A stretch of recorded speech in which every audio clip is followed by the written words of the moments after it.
So you know what? It just occurred to me after 40 years. Yeah. The title of the album, Rubber Soul, was kind of a joke about shoes. Oh my goodness. I just now got it. Whoa.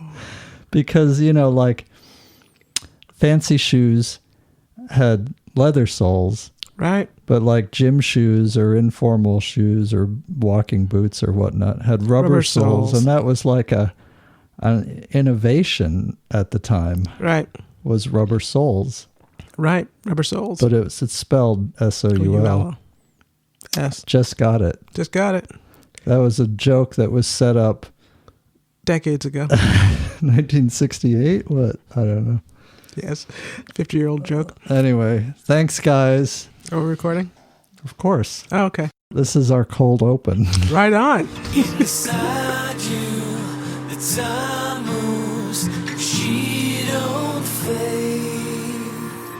The ghost in you, she don't fade. Inside you, the time moves, she don't fade. The ghost in you, she don't fade. I'm doing something different with the recording in that I have gotten the computer out of the game. What? And this is something I'm trying and kind of been wanting to do for a long time because, for like 20 years when I do audio stuff, it's always been going directly into a computer and then everything gets recorded and processed in these sort of virtual compressors and processors and mixers and all that. Yeah. Including plugins that I've paid money for, and various. So now I'm basically going back to an old school way, which is more like radio.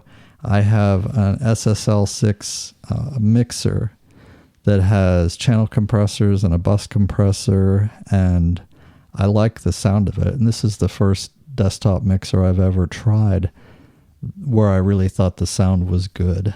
And then I'm trying another thing, which is instead of recording the output of this thing into the computer, it's going into a little device the size of a paperback book, which is a digital audio recorder called a Sound Devices MixPre 6. And the idea is it's not covered with knobs. I don't have to type or use a mouse. Hey, boy. So that's what I'm talking about. It has a memory card and it has a little USB stick in it for backup. And it just has a big red button you push that says record. Bing. So the idea is, the experiment is, when I'm all done, can I just take the little USB stick out of here, plug it into the computer, open up the file, turn it into an MP3, and upload it, and that's it. Like, I don't do any editing or audio processing, or nearly none. Wow. That's the experiment. It's kind of a game changer. So that's the idea, is like that I can, hoping to get like decent sound and record quickly. And then this is also, I'm hoping to use this same setup for music projects. So yeah. So Grace has gotten so bored and tuned out that she's now reading the Constitution. No, I'm making notes. You're trying to decide if you can have me extradited. To where? Erie? My own podcast. I'm sorry. This is a citizen's arrest for boring the audience.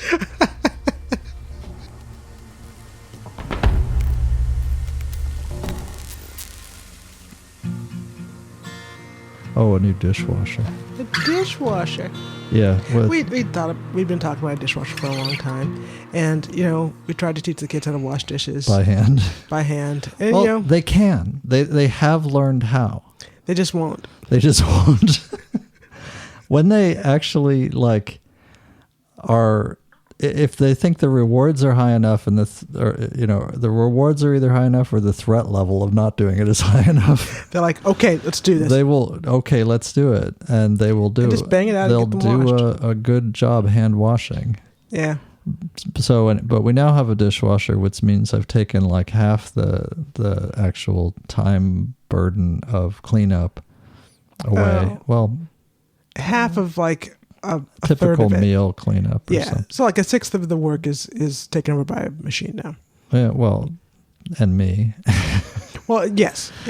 Loading the dishwasher and asking them to unload it. So, because I don't want anyone else to load it. It's not like we're authoritarians or anything. No, but they haven't been trained. That's right. We believe in the tyranny of experts. Well, we've got to go over the manual. Do you remember when we got a toaster oven? I do. Right. And here's the thing. It's really easy for kids or college students, but I repeat myself, to start a fire in their kitchen with a toaster oven. It is. It's really easy. It is. And so I did not want the kids using the toaster oven and burning down our house. They create a lot of house fires. Yeah. So it's true. So when we got it, I actually read the manual repeatedly as a bedtime story, and I went over how to. And he wonders why our kids don't show up for bedtime stories anymore. I went over how to use the toaster oven safely, and what to do and what not to do. Safety first. It's a Potts value. Safety first. Right. Sorry. But they kept screwing it up. And actually back then this was just one kid. Yeah. Right. 2-ish. But I kept finding like food spilled all over the bottom and burning. You'd turn it on and it would smoke would pour out of it. And I would clean it out and said, okay, we're going to review the training materials. Review the manual. Right. Well, the similar thing with the dishwasher, with the old dishwashers, if they loaded it, they would break the stupid little tines that held things in place. Oh, yeah. By taking a big heavy bowl or pot and just kind of forcing it in there. Or sticking the Le Creuset in. That was something. That only happened once when the kids tried to force the Le Creuset into the... Yeah. And they did these a few times and then they'd be bent and then, after they actually would break off. They would start to rust and break off and all that. And yeah. Or they'd load stuff such as, those little spray arm things that spray the water. Our readers are like, what the fuck? We're having this conversation. What the fuck? Just shut up. We're having this conversation. How is this happening? I'm been sucked into a conversation about a dishwasher. Anyway, Paul wants to read the manual before we let the kids load the dishwasher. I want to see them do it well a few times before I because I don't want them to break the new dishwasher or even the old one. Yeah. But the point was they would cram stuff in there that stuck up so high that those little arms wouldn't turn. He's going to acknowledge your horror and keep going. Keep going.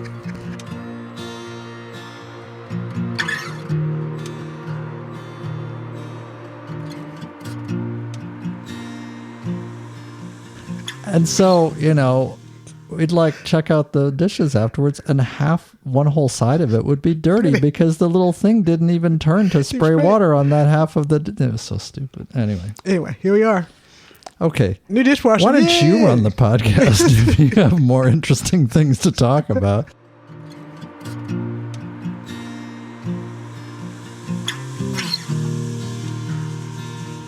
What would you like to talk about? There's COVID and there's fascism, right? Which is kind of like the things I always talk about. Yeah, it's not really different. It's not really different. I'm always yammering on about creeping fascism and health disparities, public health. Yeah, I'm just going to get back on my bullshit. These have been your interests for decades, right? And I did have this sort of perverse. I'm going to admit to my perverse glee. Not at the deaths of tens of thousands of people or hundreds of thousands of people, but rather 140 in the United States, or I think we're up to 150, 160. I had this moment where I was like, oh, this is the big one. I've been training for this. I've been following obscure things and obscure health trends and obscure disease vectors and whatnot for decades.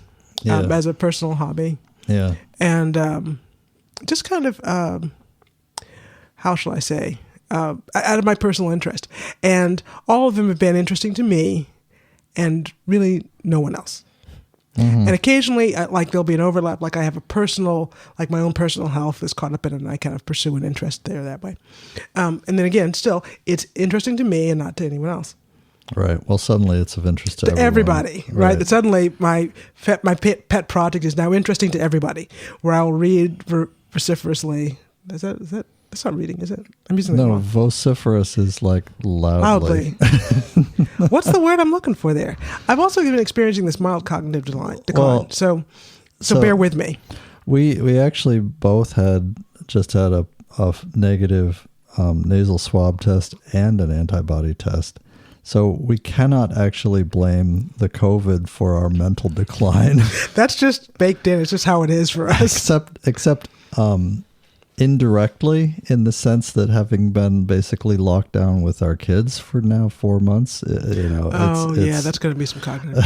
It's a certain kind of voraciously stress. Voraciously, like you're devouring. I'm devouring a lot of information. Yeah, and then we'll say, okay, I think this is probably a reasonable article to share. This seems like an interesting thing that has value. Yeah.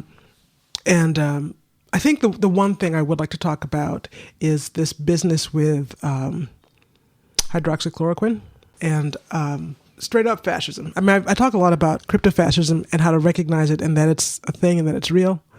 And because I said and I maintain that Secretary of State Clinton was a fascist and is a fascist. And, we're better off without her. Do you want to talk about the controversies such as they are about mask wearing?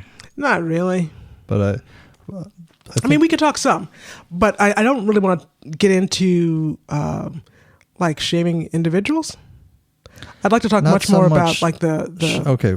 Not so much shaming individuals, but how this has become basically a public health problem. Yeah, and again, I save my rage and my ire for authority. So, because I think it's important that if you're going to be an authority, that you're authoritative, and that you're reliable, and that your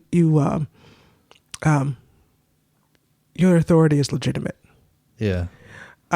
So we'll talk about hydroxychloroquine. We'll talk about straight up fascism as opposed to crypto fascism, and we'll talk about masking for the public health. Okay. Yeah. Okay. So let's get to it. There was a thing early on in the process of the pandemic in the United States, and I say that because I qualify as the United States. It's been going on a lot longer, months longer outside the United States than it has been here. We kind of woke up as a nation in March, and it was a thing in December and before. So early in that process, 45 talked about a drug with possible benefit called hydroxychloroquine. Mm-hmm. And it being used for treatment alongside other drugs to help people recover from COVID-19.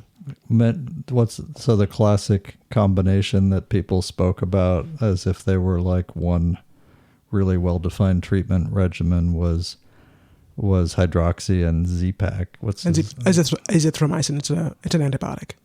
But so I never quite understood why people were even advocating use of an antibiotic for a viral infection. Well, we have found that it works both ways. That sometimes, because how do you vaccinate against a bacterial illness, right? We have vaccinations for bacterial illnesses. How does that work? For pneumonia. Right. How does that work? I thought vaccination was you get the virus, you develop an immune response. How do you do that I believe you can have an immune response for bacteria because, tetanus is a bacteria. Yep. Right. So some of these things that are kind of, I guess, folklore around how vaccines work and kind of folklore about treating vaccines and, viruses and bacteria there's overlap, right? Okay. And that azithromycin is a different kind of antibiotic and stimulates broad sections of your immune system and has unpredictable responses, right? Which is one of the reasons I'm actually really antibiotic averse, unless you have, a really good reason. Unless you have a specific diagnosed bacterial infection which has been proven to be responsive to this particular antibiotic. Right. Because, we've abused our antibiotics almost into oblivion. Uselessness. So almost so we don't have them. We don't have them to use anymore. So that's a broad, deep conversation for another time, antibiotic use. Okay. But this antibiotic stimulates your immune system in a way that allows it to fight COVID-19. And this was brought into the conversation by the president early in its process of research, touted as really hopeful, and then was soundly rejected by the press and his political adversaries because at the time, it was really unproven. It had some kind of tenuous, suggestive support. There'd been some very, very early sort of really just in vitro. So like in a lab, in a test tube, it looked like it might kill something. So it was like, hey, maybe we should test something else. It was really at that point where he said, this is going to cure everything, right? Yeah. And he just kind of put that out there. And there was one guy who like kind of pushed back against it. So there was widely and soundly like, how could he say such moronic things? How could he say such a terrible thing or suggest this unproven drug? Blah blah blah. Yada yada yada. On and on and on. Sure. Oh, and so it's these two, the Z-Pak and hydroxychloroquine, which I may mispronounce as hydroxychloroquine because I do that sometimes. Yeah. Well, I remember early on you were calling it quinine. Yeah, and it's not the same thing, right? It's not the same thing. Yeah, it's related. I guess it's a related. It's chemical. related. It's a related chemical. But that aside, it became this sort of political football, right? Whereas then anybody who supported the president had to champion it, and anybody who hated the president had to call it a terrible idea. And I remember reading one or two little small reports in a small paper, not even like a scientific paper, where this one guy, he says, actually, it has been successful in like the first pass in the lab. We should keep studying it. And so they said, okay, let's study this then. Let's give it to patients. And basically the first round of studies that were very public, we gave it to patients who were in the hospital and very sick. And it was like, should we put them on a ventilator or should we give them this drug treatment? Which is relatively unproven. And the only reason they were able to use them in studies ethically, well, debatably ethically, was because they were near death. They were near death and so desperately ill. Right. And in those cases, like, people are willing to like sign on some dotted lines that say, sure, let me just try something. Your right? like your IRB and your review, your review boards, your committees, your like ethics committees, like, well, they consented. It's not likely to hurt at this point. Right. And so what you got to compare it to, and what we've since learned is that once you're so sick, you need to go on a ventilator, your chances of survival are very low. Right. What's the ventilator? The general ventilator number was like 80% of the people, 80% of folks die. 20% of people on ventilators survive. It's really, yeah. It's. I mean, I'm not suggesting that anyone have a treatment withheld at that ratio. No. As long and I do think we should make the treatment available, with the possible exception of some kind of terrible triage situation where you've got, we've got to decide who's going to live and who's going to die, yeah, right? Well, who's going to have a chance to live and who's not going to have a chance. But the idea that we should be, in the wealthiest country in the world, all that we should be forcing people into that kind of situation. It's absurd. It's absurd, yeah. But so understand that once you're sick enough to go on a ventilator, people with a ventilator, only 20% of them survive. So you're very sick. It's that's like, people don't realize how poor those outcomes are. They're extremely poor. And so the results of that study Now in hindsight, the results of that study was, there are these terrible the results were most of the patients died. They gave them the drug combination. Most of them died, or I think even all of them died in a few studies. Like every single patient died. Yeah. And so these were the group of people that would have gone on ventilators, got the drug treatment. All of them died. The group of people that went on the ventilators, 20% of them lived. So by comparison, the ventilators looked pretty good, right? Yeah. Yeah. And then there's also the combined element that there's some significant side effects to this drug combination, Right. and significant side effects to hydroxychloroquine itself. Well, there's yet another aspect of this politicization that maybe shouldn't have happened, Right. which is there are a handful of chronic illnesses for which this is already a proven standard treatment. Yeah, proven standard treatment. It's widely in use For lupus patients and some other... rheumatoid arthritis, I believe. Yeah, these inflammatory disorders. Yes. Right. Yeah. And suddenly we were hearing that a lot of these patients were being told by their insurance company that they couldn't get their shipments of medication. Right, they couldn't get their meds. Right. Suddenly, there's a huge shortage now. Yeah. And mind you... So, and I mean, that's another ethical conundrum. Right? Well, and it's really... It's... Fiasco. It's an ethical fiasco, and it's not a conundrum or like a query about ethics. It's really an ethical violation. I think Absolutely. In hindsight, what we really understand about those shortages is that a lot of healthcare workers started stockpiling it. Mm-hmm.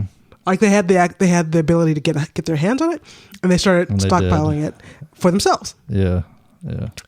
And so that led to a widespread shortage for patients who are dependent on the drug. Now, let's talk just a little bit about side effects. Side effects are real, and I'm not the kind of person to dismiss drug side effects. Right. I really treat medical intervention as a kind of a last resort, personally. Well, yeah. And because drug side effects are so real and can be very dangerous, especially in a hospital, especially in a hospital, pandemic. Right? So I'm not trying to dismiss in any way the side effects of these drugs. Right.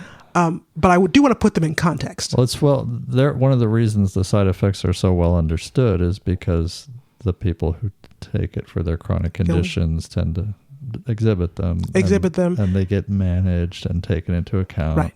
So, first of all, these drugs are being administered under a doctor's care and supervision. Mm-hmm. Secondly, you're monitoring for these side effects, and thirdly, these side effects and we're talking about specifically arrhythmias and heart and cardiac symptoms, right? Yeah. Yeah. And as you know, some of the symptoms from COVID-19 are cardiac, and there's a concern that you could exacerbate those cardiac symptoms with the side effects of this drug combination. Mm-hmm. Right. And so these side effects that we see in long-term users are very concerning, and they need to be monitored. And there are certainly individuals for whom it's contraindicated to receive these drugs. Yeah. Right? Yeah. But the big thing is you generally see those side effects after long-term use. You don't really see it like in the first week or two that you take these drugs. I mean, maybe you would, but generally we've come to this understanding and come to this knowledge about these drugs through their long-term use. Yes. Not their short-term use. So basically you're saying the news story kind of level coverage of the side effects conflated all that information, was a bit overwrought, specifically because, it was just like every tidbit that could be found and weaponized was being weaponized. Was found and weaponized. So I don't want to dismiss or downplay the very real nature of significant side effects and dangerous side effects of pharmaceuticals. Yeah. They exist, and they're real. I think people should investigate medication and pharmaceuticals in conjunction with their medical professionals and reach their own conclusions. But we really kind of had a clusterfuck here with this situation. Yeah. Because now you've got people and physicians who won't consider the medication because it's some lunatic thing that 45 suggested. It's not medicine. Because it was politicized. Because it was politicized. Your choice to use or not use the is now drug politicized. Was immediately associated with which, what side you're on. Team's jerseys. What team are you on? Yeah. Right? Versus, can we keep patients alive? And what we've actually discovered at this point is that if you give this combination at the onset of symptoms, a lot of people never go to the hospital. Yes. And survive. Now, we don't have good data yet on their long-term outcomes. Right. They may still experience the whole constellation of nightmare of months to recover, ongoing debilitation, ongoing health problems. We don't have a full grasp of that yet. It seems like I follow all the popularized articles, but there's so much that we don't know, like these long haulers and people with bizarre side effects months later. Right. But I mean, it did seem the short form is it did seem like it definitely had a noticeable benefit when received early on over the course of illness. Yes, and like really early. You know, right. So like you're starting to exhibit symptoms. You're thinking maybe I'm unwell early, and maybe even before you got your positive test. Exactly. In the context of where you know what's likely. You know what's likely. Oh, and like maybe you'd been exposed, and then you felt ill. You started to get a test. Yeah. Then you start treatment immediately. And then you find out you've got it, and so on. It appears to prevent you from dying. Like the survival rate is much higher in that context. How much do you think that do you have any number off the top of your head as to like the improval of the survival rate? Given, I'm just wondering like how much is attributable to the size of the study, because keeping in mind where are we now I think like the actual death rate from COVID for like across populations is considered to be, if you're infected, your chance of dying within 3 months or something like that is what is it, 0.6% or the last I read was 0.6. I personally think it's about 0.8. Mm-hmm. And so it's somewhere between 0.5% and 1%, and then of course across populations there's a dramatic shift. Right, like for this subgroup it's this, for this for these health conditions it's this, but and so on. It would seem like to really get good numbers on that, you'd have to look at a large study. You have to look at a really large study to figure that number out. Right. And right now the studies we have are groups of 300 to 1,000. Yeah. Okay. So they're not like 50,000, right? Which is where you start to see that kind of information emerge. But you can with 1,000, it seems like you ought to be able to at least get some good information. And also, it seems like if there were if it really dramatically increased your risk of death, right? That kind of thing ought to show up. That shows up. That's also obvious. Yeah. And so like they call it safety and tolerance of the medication.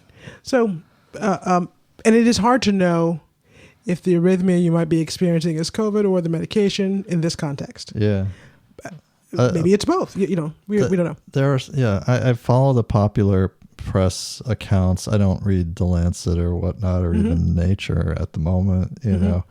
But there's so many sort of variables and not quite well understood things, and just strangenesses about this disease. Like I read that something like 50% of patients wind up with some notable. Patients who are severe enough to need treatment rather than have the asymptomatic or very mild, disease, had noticeable cardiac arrhythmias or other cardiac damage. Yeah. And it's so strange. It goes along with this thing like sometimes they see like blood clots in like every organ in your body. You know, it's a weird ass virus. And I think one thing I read recently is we've been calling it a respiratory illness, and it was initially understood as a respiratory illness. It's much better to understand this as a vascular illness. A vascular illness, which kind of makes sense. Makes more sense. Given this, like, the way it affects your blood oxygenation level over Yes. time and can leave this lingering damage, and not just in your lungs, but all Right. throughout other organs. Oh, a little side note is that this sort of dramatic change in a drug's effectiveness, depending on where it's administered in the course of the illness, is very typical of viruses. It's very typical that, and you'll hear some people say, in terms of folk medicine, right? Right. Oh gosh, the moment you get a tickle in your throat, get yourself some chicken soup. Right. And people just say that or kind of laugh it off, like, oh, my mom thinks chicken soup will cure everything, right? But it's actually true that if your body is given immune support early on in the course of a viral infection, it has a much better chance of beating the infection than if your body gets the same immune support later on in the course of infection. Yeah. Well, my example would be, the worst viral illness I ever had as far as the extent, the length of time, and the severity of the symptoms that I had was not the flu. Because that was, I was hospitalized for the flu and the symptoms were very severe, and that was slightly life-threatening. I needed IV fluids and whatnot. But was shingles. Oh, God. And the pain lingering for months, right? And they did put me on, as soon as they figured out what it was, which they did pretty immediately. Right. Very quickly. When I got in, because they've seen it before. Right. It's not that rare an illness, but they put me on an antiviral, and I'm trying to remember the name of it and failing. I can't remember. But there's a common antiviral that they use that can help with shingles. Right. But again, it's just as you say, it only really helps if you get it very early on. As soon as you even ideally before you recognize what's happening, if that's somehow possible. Right? If a day earlier, if someone had said, I think I know what you've got, you have shingles, here's a prescription, even 24 hours earlier, it might have lessened the spread of it. The spread and the length of infection and illness. Yeah. Right. Similar with. So we've observed this phenomenon before. In other viruses. It's something we're very familiar with. It's not it's one thing that's not weird about COVID. So this other piece I think is very important, though. This is actually the most important thing I think about this guy. And it's actually, we haven't mentioned the third piece. The thing we were initially talking about was hydroxychloroquine and azithromycin. But it's actually a three-part thing. Hydroxychloroquine, azithromycin, or I think it's remdesivir. I'm going to say that wrong. And that's another hard to pronounce. And zinc supplementation. So if you supplement with zinc nutritionally and azithromycin and hydroxychloroquine, that combination of three items has shown significant success. And we've known for a long time, I want to say 10, 20 years. Actually, some people have known for decades. Yeah. The mainstream medical community has only accepted this for the last 10 or 15 years. Zinc really helps with viral illnesses. Zinc supplementation has a significant impact on the course of viral illness. And so if you're getting adequate zinc to begin with in your diet and you add zinc, if you think you've been exposed or you think you've got a virus taking root, then we've seen very successful outcomes treating viral illnesses with zinc. So combining those three has a significant impact. So do you want to mention specifically how we have been using zinc? Oh, not yet. Okay. Because this is the most important piece about the politicization of hydroxychloroquine. Okay, wait. Okay, let me then mention the one that there's a few that they use for shingles. The one that they gave me was called valacyclovir, known as Valtrex. Valtrex. There's another one. Doesn't that sound like a falcon, like some kind of falcon? There's another superhero. There's another one called acyclovir, known as Zovirax, and there's some similar ones, but Valtrex was the one that I took, and I didn't think it really did anything. Yeah. So you tried. All right, I'm actually going to say it this time. The worst thing, the biggest problem. Okay. All right. So if you give this early on in the course of treatment, right, you don't get so sick that you go to the hospital. What's the most important thing about the pandemic? Not overloading the hospitals. That was the whole flattening the curve. That's the whole thing. Like this is okay. At least, okay. I would say what was really the most important thing: reducing social transmission to zero. However, if we can't do that, well, right, and that ship sailed like months ago. It was never in the United States in our current political reality. That was never on the table. Right. So if you can't manage that, the next highest priority was avoid overloading the hospital and using up all the ventilators. Well, and just collapsing your health system staff and because filling every ER bed. Right. Because if you bring that and spreading it inside hospitals. If you bring that to a head enough, then you get in this situation where people are dying from unrelated things, totally unrelated things that normally happen. Right. That we have the technology to treat. We can't treat anymore. People are bleeding out from bullet wounds and car crashes or dying in childbirth and so on. Because all the resources are now swamped and sucked up into trying to keep people alive with this severe illness. Right. And so we've politicized this treatment that could actually prevent that problem. Yes. Especially in the context where we apparently have zero commitment to ending transmission. We're not going to make any. Seems that way. Right. We have no commitment to ending transmissions. And we're not going to give people the treatment that keeps the hospitals clear. It's really, when I say clusterfuck, I'm not kidding. Yeah. I think that's the word. Let's try and make sure we're not giving people the impression that we think that this was like a miraculous cure that everyone should take prophylactically. Or No. Yeah. I think I did say that you should. This is something you should take with a physician supervision. I think it was inappropriate of healthcare professionals to hoard this to treat themselves, to self-treat. Keep in mind that Trump himself said on national television that he was hoarding. I'm taking it. Even though he had no positive tests that we know of. That we know of. Right. No, that we know potential exposure. Exactly. But so for him to have politicized it and then blow it up even more by saying, well, I'm taking it, you should take it too. That's an incredibly irresponsible act. It was wholly irresponsible. But I got to say, though, there are a lot of things that have happened in the course of this pandemic where 45 kind of like throw something against the wall to see what'll stick. And it starts to slide off.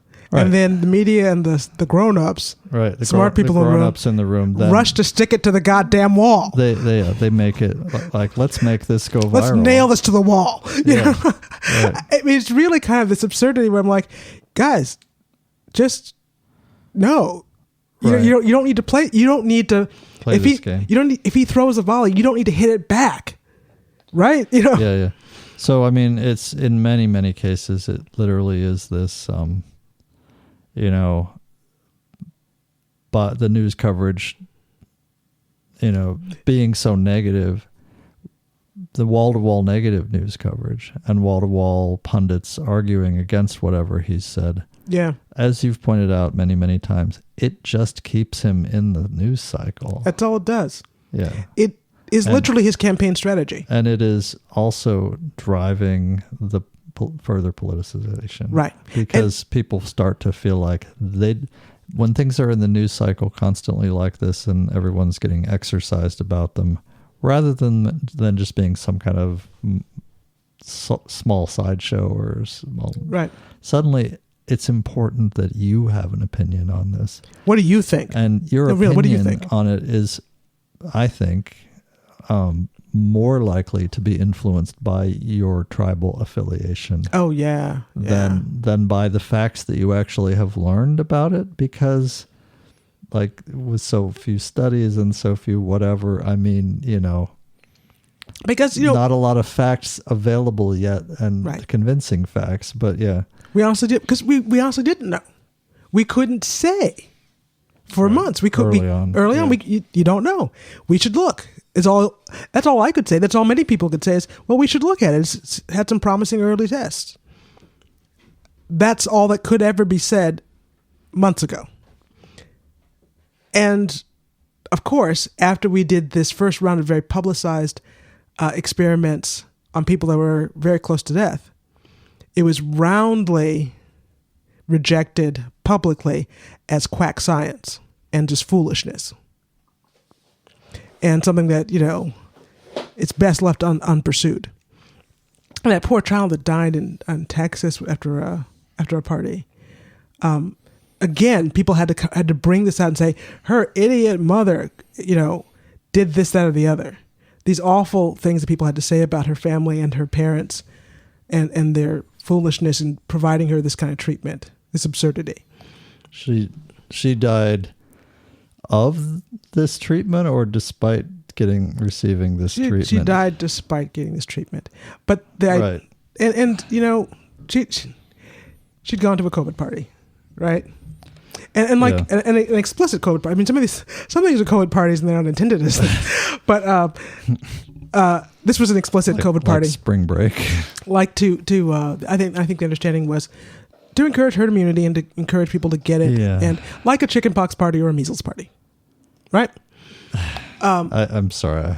I better not say anything at all. You better not say anything. It's best not to say anything, because it's not what I would do. I do other things to protect my children that people think are stupid. So right. Can we talk just briefly about what we know and don't know about COVID immunity? Oh, we can talk about that, because I think that's what I wanted to say about politicizing this. Is that we could use this information. We've learned some things, now we could use this information, but we're going to have to put our politics aside and do what we need to do to run society as best we can. Yes.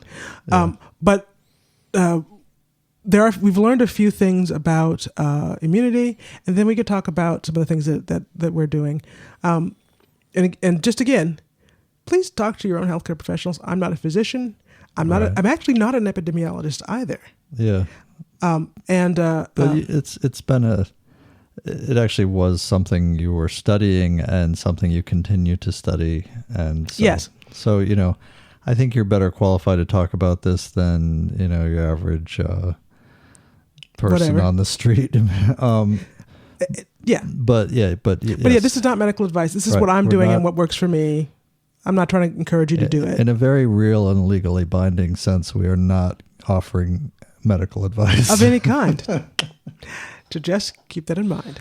So as far as immunity, there have been some studies in Spain. There have been a few studies that seem to indicate, and just broadly, we don't think immunity lasts any longer than 2 years, and it may be as short as 2 months. Yeah.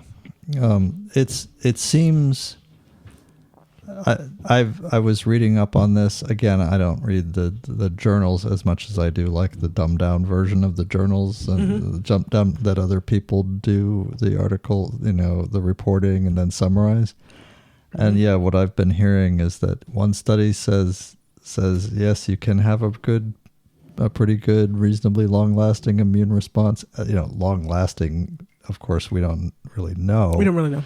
Because it just hasn't gone on long enough. Mm-hmm. But and some say, like you said, 2 months. It fades relatively quickly. Right. And there may be multiple systems within the immune system, types of cells that, depending on your exposure, depending on what kind of vaccine you use, you might be able to program some of them to work and some of them I'm shrugging not. my shoulders.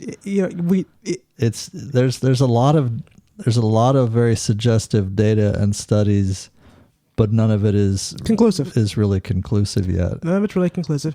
As they attempt to build attempted vaccines, they're trying a number of different vaccine strategies. Right. And to be, I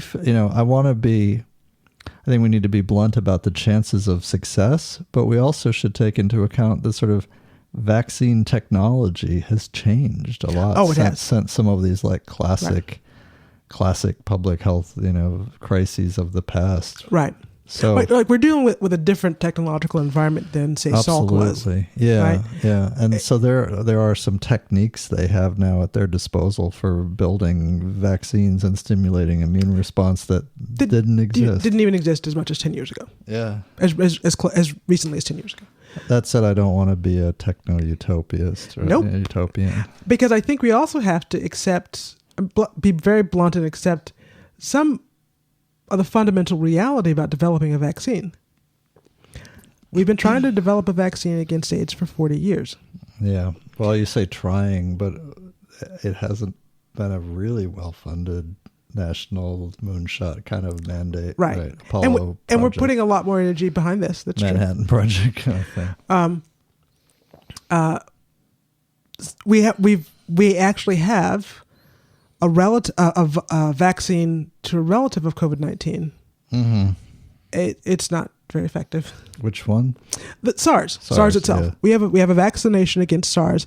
It's not very effective. Yeah. We have a vaccination. We can vaccinate against tuberculosis. It's not very effective. Yeah. So Right.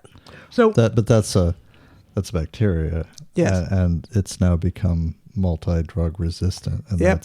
that's another public health problem. Yeah. Just so you know. Yeah. And so there are lots of things we've been trying to vaccinate against for a long time, and we have yet to be successful. Yeah. Yeah. The fastest we've ever brought a vaccine is 4 years. It's the very fastest. Is that for SARS or? I want to say it was an influenza vaccine in the 70s, but I'm not quite sure which one. Okay. That's all right. Was it polio itself? Well, it may be polio itself, where we engaged a Manhattan level like effort and brought it out in 4 years.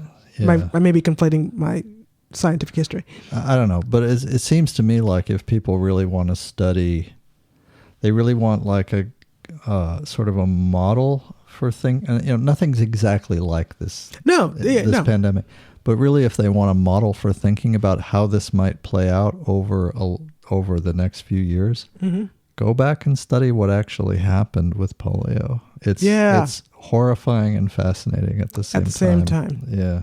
It's good. It's good reading. It's worth reading about. It's probably the closest model as far as we've been comparing a lot to the Spanish flu. Right. I really think we need to stop making any comparison with influenza. Yeah. But no, it's not very useful. I think the only useful part of it is this understanding that about 100 years ago, right, we had this problem where right. we had to shut things down and just kind of things came to a stop because illness swept society and crippled it. Right, and the comparisons kind of stop there. One of the reasons I think polio is a more useful comparison is that many people kind of shrugged it off or had very mild symptoms. Yes. A few had horrible symptoms. And, whereas the Spanish flu, people who recovered tended to recover. Just recover. They were fine. Yeah. I mean, we recovered. Yeah. Even now, people don't, maybe I'm wrong, but I think most people who recover from a severe bout of the flu or influenza don't have long-lasting organ or cognitive damage or from that, Right. But polio, they did. They did. It does look a lot more like polio. Yeah. I'd made all kinds of comparisons between this and this and that and the other because I was reminded a lot of how chickenpox is mostly harmless for children and very damaging for adults. Yeah. Yeah. But now I got a fuzz in my ear, my left ear. I don't know what you did. I'm sorry. I touched something. Don't touch anything. don't touch it. Okay? It's actually electrical noise. But no. This is kind of a mess. It really is a lot like where you have all kinds of horrible, long-lasting effects for a small number of people who get the disease. Yeah. And that's the thing I think is really hard to wrap your head around, that what a lot of naysayers are saying is actually true. Most people who get this will be fine. Many people who get it may not really even notice. Yeah. And we're talking about, so if 10 people get it, we're talking about 2 people who are going to be very sick. Well, right? this is one of the reasons that. But the other 8, will get sick and recover and not, and some of them won't even notice. Won't really notice. This is one of the reasons why when we got tested recently, I wanted to. Again, I don't know how effective it is, but I wanted us to have antibody tests as well. Right. Because we did have a strange illness in March. And I had strange cardiac symptoms in March, right? And really, that's one of the ways that it presents. That this can present. It wasn't known so well back then, but hearing about it later, I'm like, oh, interesting. I wonder if I did have it, recovered, but had, right. Yeah. And weird side effects. And it's really, you can't tell in advance that these people are going to have a terrible experience. These people are going to have a great. I mean, we have a little more insight than we did with polio, where we know that for certain populations and pre-existing illnesses, that the outcomes can be worse. Yeah, but I don't know that we have a good model that's going to say, by the way, this is going to destroy your kidneys. Right? No, we don't. We don't have that. This is going to make your toes fall off or what, No, don't get the Rona, your toes will fall off. No, there's this weird thing they call it. The COVID toes. Really. Right. There's so many weird things. Or that in this group of kids that recover will have like multi-organ damage. Right. Right. And it is very rare in children. Yeah. More children are likely to die of influenza than this. I don't want to push things out of proportion, but understand that's a real thing that happens and can happen. Sure. And that's on the table. Well, I've got good news then. Oh. Because all this social distancing good news, everyone. And quarantine and lockdown, if in the places that have done it reliably, right, their influenza rates are way, way down. Woohoo! We'll know more about that in the coming months because it's not high in summer anyway. But yeah. But the what were we just talking about? Cognitive decline, people, it's real. I can't roll it back. Sorry. No. So, the similarities with polio. Yes. So it strikes, and some children get polio and recover just fine and are back to business. Some children are in an iron lung for the rest of their lives if they survive. And you don't know before you get it. And that's actually very similar to COVID-19. This sort of it's a bit of roulette. Maybe you'll be fine. Hey, you'll likely be fine. Yeah. But you might be one of the special ones. We don't know. You might be. And you might be young and healthy and win the lottery. Right. That lottery you don't want to win. But yeah. You don't want to win every lottery. In fact, you don't want to win most of them. Yeah. That's a bad analogy. Right. So there's that story. Okay.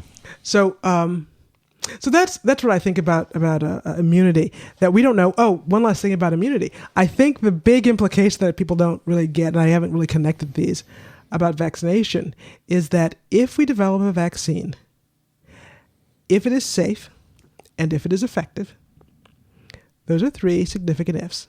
I think it's very likely we'll develop a vaccine. Hopefully it will be safe. And it's possible that it's effective. It will probably be like a flu vaccine where you need to get one annually or every 2 years. Mm-hmm. I've also, one of the ones they're testing is like a 2-part, right? Right. You get, which is like a shingles vaccine. Right. You get dose 1 and then a month later, hopefully dose 2 is available. Right. Yeah. And this is, I just want to hedge people on vaccination because I think a lot of people have this image in their head where there's a special day and there's an announcement, breaking news, we have a vaccine and it's like the Salk vaccine and we inoculate everybody and COVID-19 goes away. Yeah. And I think a lot of people are holding that image in their head and that image is extremely dear to them. That's not actually how polio happened. And first of all, that's not how polio happened. Right. But I think it's also, but But that image is kind of miraculous. It was miraculous. It changed the game, and I'm not trying to diminish that fact. And I mean, the small talk situation might be kind of instructive to think about as well, because we did pretty much eliminate smallpox, but it didn't happen overnight. Didn't happen overnight, and that was really wonderfully successful, right? Yes. And I think you got a smallpox vaccine, but by the time I was born, we didn't need it anymore. And we're 5 years apart, right? So I mean. Yeah, I still have a little scar. They'd use this little tiny metal fork, dip it in the vaccine and stab you repeatedly to try and get enough of it into your tissue that it stimulates an immune response. And it's an odd vaccine by modern standards. Right. It worked. And it worked. Right. So I think a lot of people are holding this image in their heads where we have this society-wide victory, and we vanquish COVID-19. And it's over. Mm-hmm. And I think if we had the social cohesion that New Zealand has, and we're an island, that might be possible. Right. Yeah. But even New Zealand is going to have a long fight to keep it at bay. They will. And we really should remember that had things been better, had our leadership been more effective, we actually would have shut down travel. Yeah, boy. And like in February, Yeah. And had we done that, and had we had plans in place from the top down in all major cities, New York didn't have to happen the same way. Nope. Detroit didn't have to happen the same way. Seattle may have been unavoidable. Seattle was probably unavoidable, at least early on. And, the early lockdown in California probably would have happened the same way. Right. Because they got on it, Right. But certainly these like disastrous outbreak and spread. I'm still pissed about New Orleans, but go on. And in the South, in Houston and Florida and whatnot, none of that really had to happen. No. And what's the probably we could have reduced our overall fatality rate by 90% or more. Oh, yeah. If we had really nailed it down early on. Very early on. Well, and when you say with effective travel, action, we're not talking just international travel. Domestic travel needs to stop too. It still does. It still does. Oh my Jesus! Because all these places where cases are still going up, we've got to stop flying in and out of Florida and Texas and driving in and out of every other state. I mean, certainly, like life-saving food and medical equipment can cross borders, but we've got to stop just going to Disney. Oh, good God. Yeah, let's not touch on that. I've got to. Nope. Yeah. Don't go there. Okay. Anyway. So, yeah, we could have avoided a lot of this, right? But people are looking now at a vaccine as a silver bullet. Yeah. Yeah. And I think a vaccine in 2 years is possible. I don't think a safe and effective one is possible in 2 years. I think a vaccine is possible in 2 years, and then in 4 years, we'll know if it's safe. We'll know if it worked. We'll know if it worked. Yeah. We'll know if it's safe. And we can probably produce a safe one based on that information. Yeah. Well, I agree. I mean, you got to think it through. Like, okay, so we've got a vaccine, say, in 6 months, right? Who's going to sign up for a trial? We know that we think the vaccine passed its like preliminary safety and efficacy. Oh, but 10% of the people who get it get a full-blown case of COVID. Right. Right. Or whatever. But some unrelated side effect that we don't know about yet. But or like their liver falls out or whatever. Yeah. But ears fall off. These aren't real things, guys. These aren't real things. Go on. But the you get COVID might be right, right. Or you're immune. You have a cytokine storm and wind up on a ventilator anyway, right? Right. Or whatever. We don't know, right? And so until we know. And maybe so when they are recruiting people for their widespread trials, they say signing up guarantees you $1 million life insurance policy. Do you do it? Do you do it? And who makes that calculation and how? And how, right? Right? I already have $1 million life insurance policy. So, because I have so many dependents. Right. So I don't. But when you hand that out, yeah, all the poor people line up. Look at that. But are they the population that gives you the results, like the representative results? Right? We don't know. We don't know. So, and is that ethical? There are lots of important questions and no easy answers. But the bottom line is, there's a reason it takes 4 years to develop a vaccine. Yeah. Yeah. And not 18 months. Right. And those reasons are safety and efficacy. Right. So to say that we can get a safe and effective vaccine in 6 months and 12 months and 18 months is kind of a self-serving absurdity. Yes. Yeah. Well, right? I think also people don't quite realize we're going to have competing vaccines. Right. They'll be like, oh, no, try ours. No, ours is $1,000. Ours is free. Ours is... Insurance companies will be tripping over themselves to figure out which ones they can deny paying for. Right. And which ones they'll pay for. Right. And so on. Yeah. Right? So we got another clusterfuck waiting to happen with the vaccine. So many clusterfucks. It's just waiting. So if there's anything I can ask you to do as an individual to avoid the clusterfuck coming down the pike with the vaccine, is stop thinking that it's the silver bullet. And understand it in a larger context of public health management. Right. Right. But also don't go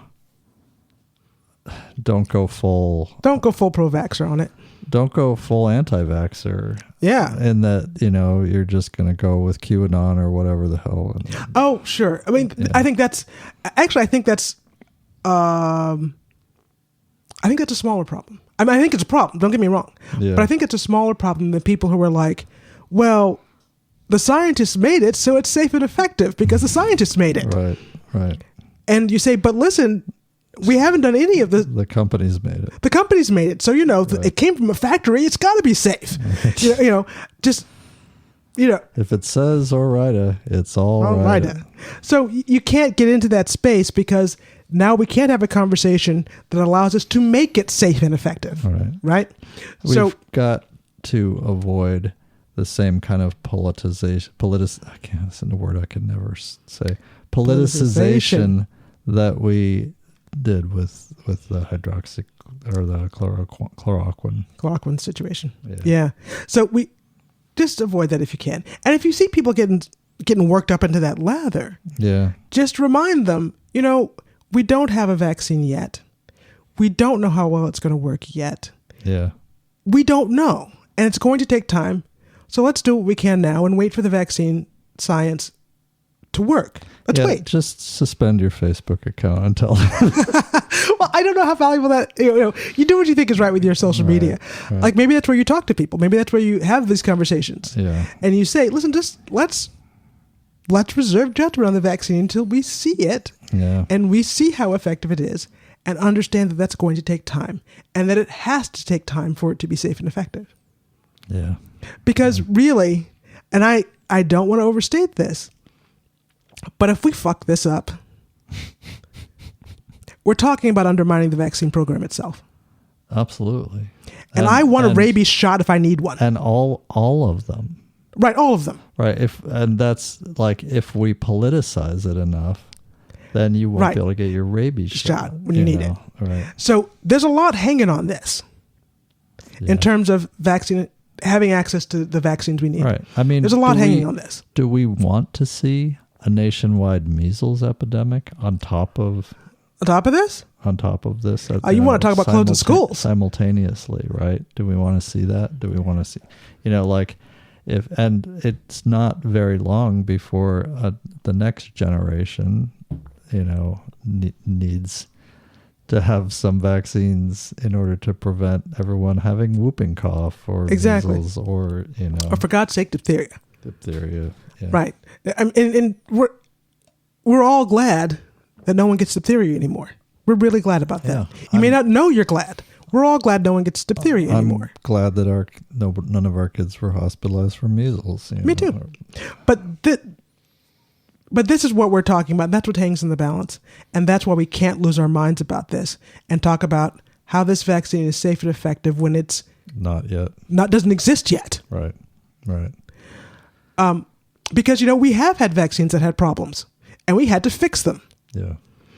So really, my ability to get a rabies shot when I need, when yours, everyone's, hangs in the balance of not undermining the whole vaccine program and its integrity. And the fact that like 1 year's flu vaccine didn't turn out that great, right, is not a reason to throw out vaccinations. Really, if you look at the current anti-vax movement, people have always had issues with vaccination. And understand, philosophically, from a philosophical standpoint, it's a rational concern. You're providing medical treatment to a healthy person. Yeah, well, you're actually putting a piece of technology inside your body. You're becoming a cyborg when you receive a vaccine. I mean, in a manner of speaking, it's a legitimate philosophical concern. It's you're manipulating your cells' behavior at a low level. Well, in medical terms, you are treating a healthy person. You're treating a healthy person, right? So you're by sort of introducing disease into a healthy person. Exactly. So there's something going on that legitimately provokes a response. And right? And just to bring it home, this only continues to work if we do not politicize vaccines or allow them to be driven entirely by profit motives and capitalism, and also do not allow the insurance industry to put their thumb on the scales in favor or against outside of legitimate medical authority and research. But if there's a straight line between the failure of a rushed flu vaccination in the mid-'70s that led to a wide, there was a lot of Guillain-Barré syndrome that resulted from a batch of flu vaccines in the 70s. Yeah. And there's a straight line between that rushed vaccine and the current anti-vax movement.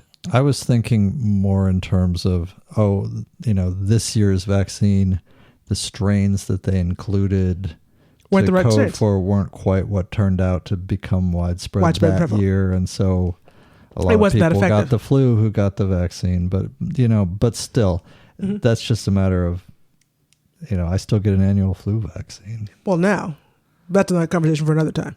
Yeah. You mean for now? Or No, like...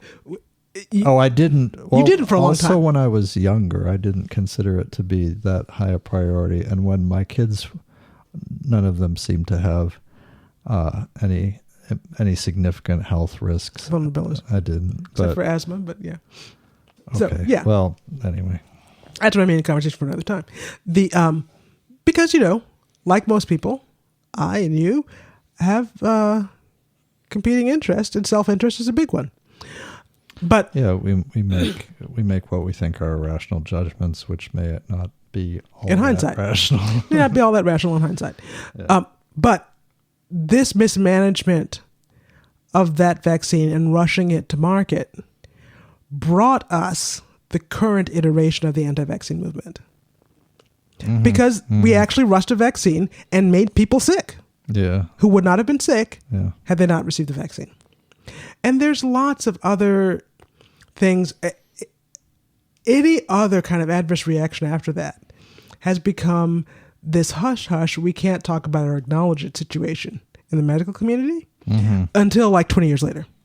So we can talk about the move from the pertussis vaccine to the acellular pertussis vaccine now, 25 years later, that it's, ancient history, and that was really making people sick, and that's why we moved to the acellular pertussis vaccine. I'm thinking some about of you can talk about that. I really kind of give you a blank look, like the bunny who you caught in the garden. You know, it's like, oh, this kale wasn't for me. Sorry. Anyway.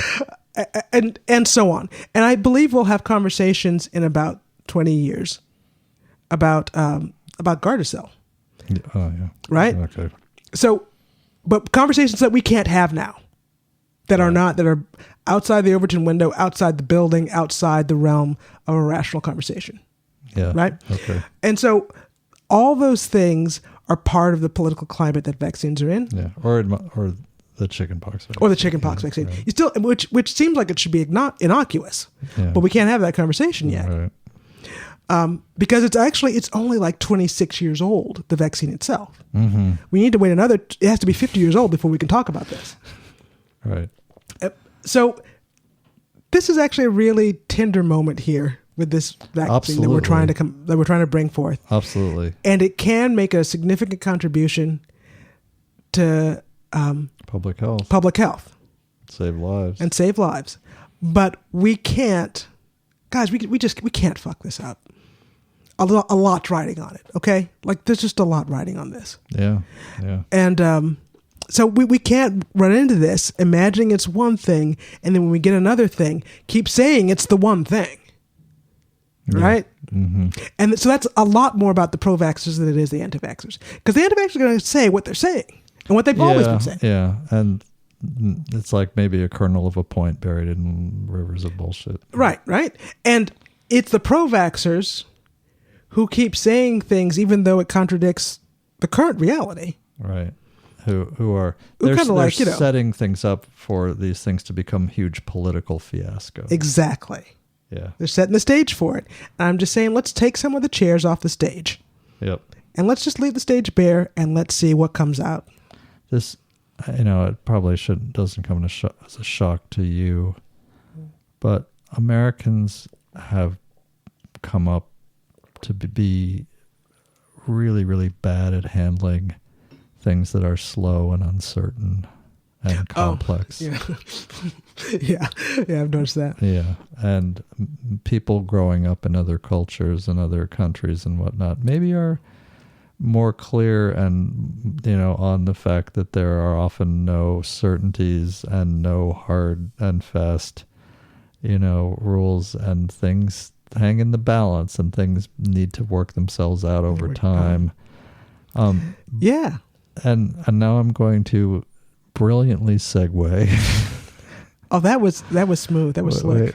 Wait for it. Into how we're responding to masking, because I think over time, when you drive your decision making and your behavior, when you attempt to drive people's decision making and behavior via fear, yep, you actually, the same way that putting the capsaicin cream on your face, like to sort of overstimulate the nerves, yeah, until they sort of, it hurts at first, but then they kind of fade out. Yeah. That doesn't last. It doesn't last, no. Right. So it works, but it doesn't last. Right. So the overstimulation doesn't last. So you induce a fear response by telling everyone to panic, because if they go to McDonald's for their, McLean Deluxe, that's not a thing anymore. Gonna get the Rona. You'll get the Rona. No, don't get the Rona. Or don't be licking any doorknobs. Don't go to the football game or the NASCAR game. Is that a game? No. Gotta get the Rona. Or whatever. Yeah.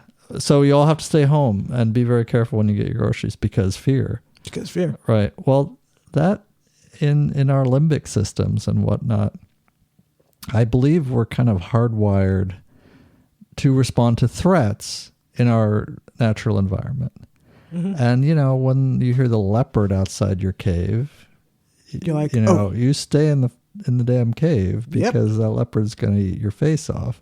So yeah, keep your face. But if you don't hear the leopard for 3 months and you're out of mammoth bones to gnaw on, you leave the cave and get some bones. Or whatever, you're like, this is bullshit. Let's go get some Let's go get mammoth some mammoth. bones. Right. Looking for berries. And then you go out and the leopard eats your face. Yeah. Right. Damn. But you get Quiet the leopard. point. And the masking situation is kind of, like that. Where you're like, yeah, fuck it, I'm looking for berries. or, I'm going to go eat at my favorite diner where I'm going to the bar. Yeah, I'm going to the bar. I'm going to this crowded, intimate I'm gonna go place see my with friends. poor air circulation, right? That'll be so great. Go see all my friends. So, Get the Rona and pass it on.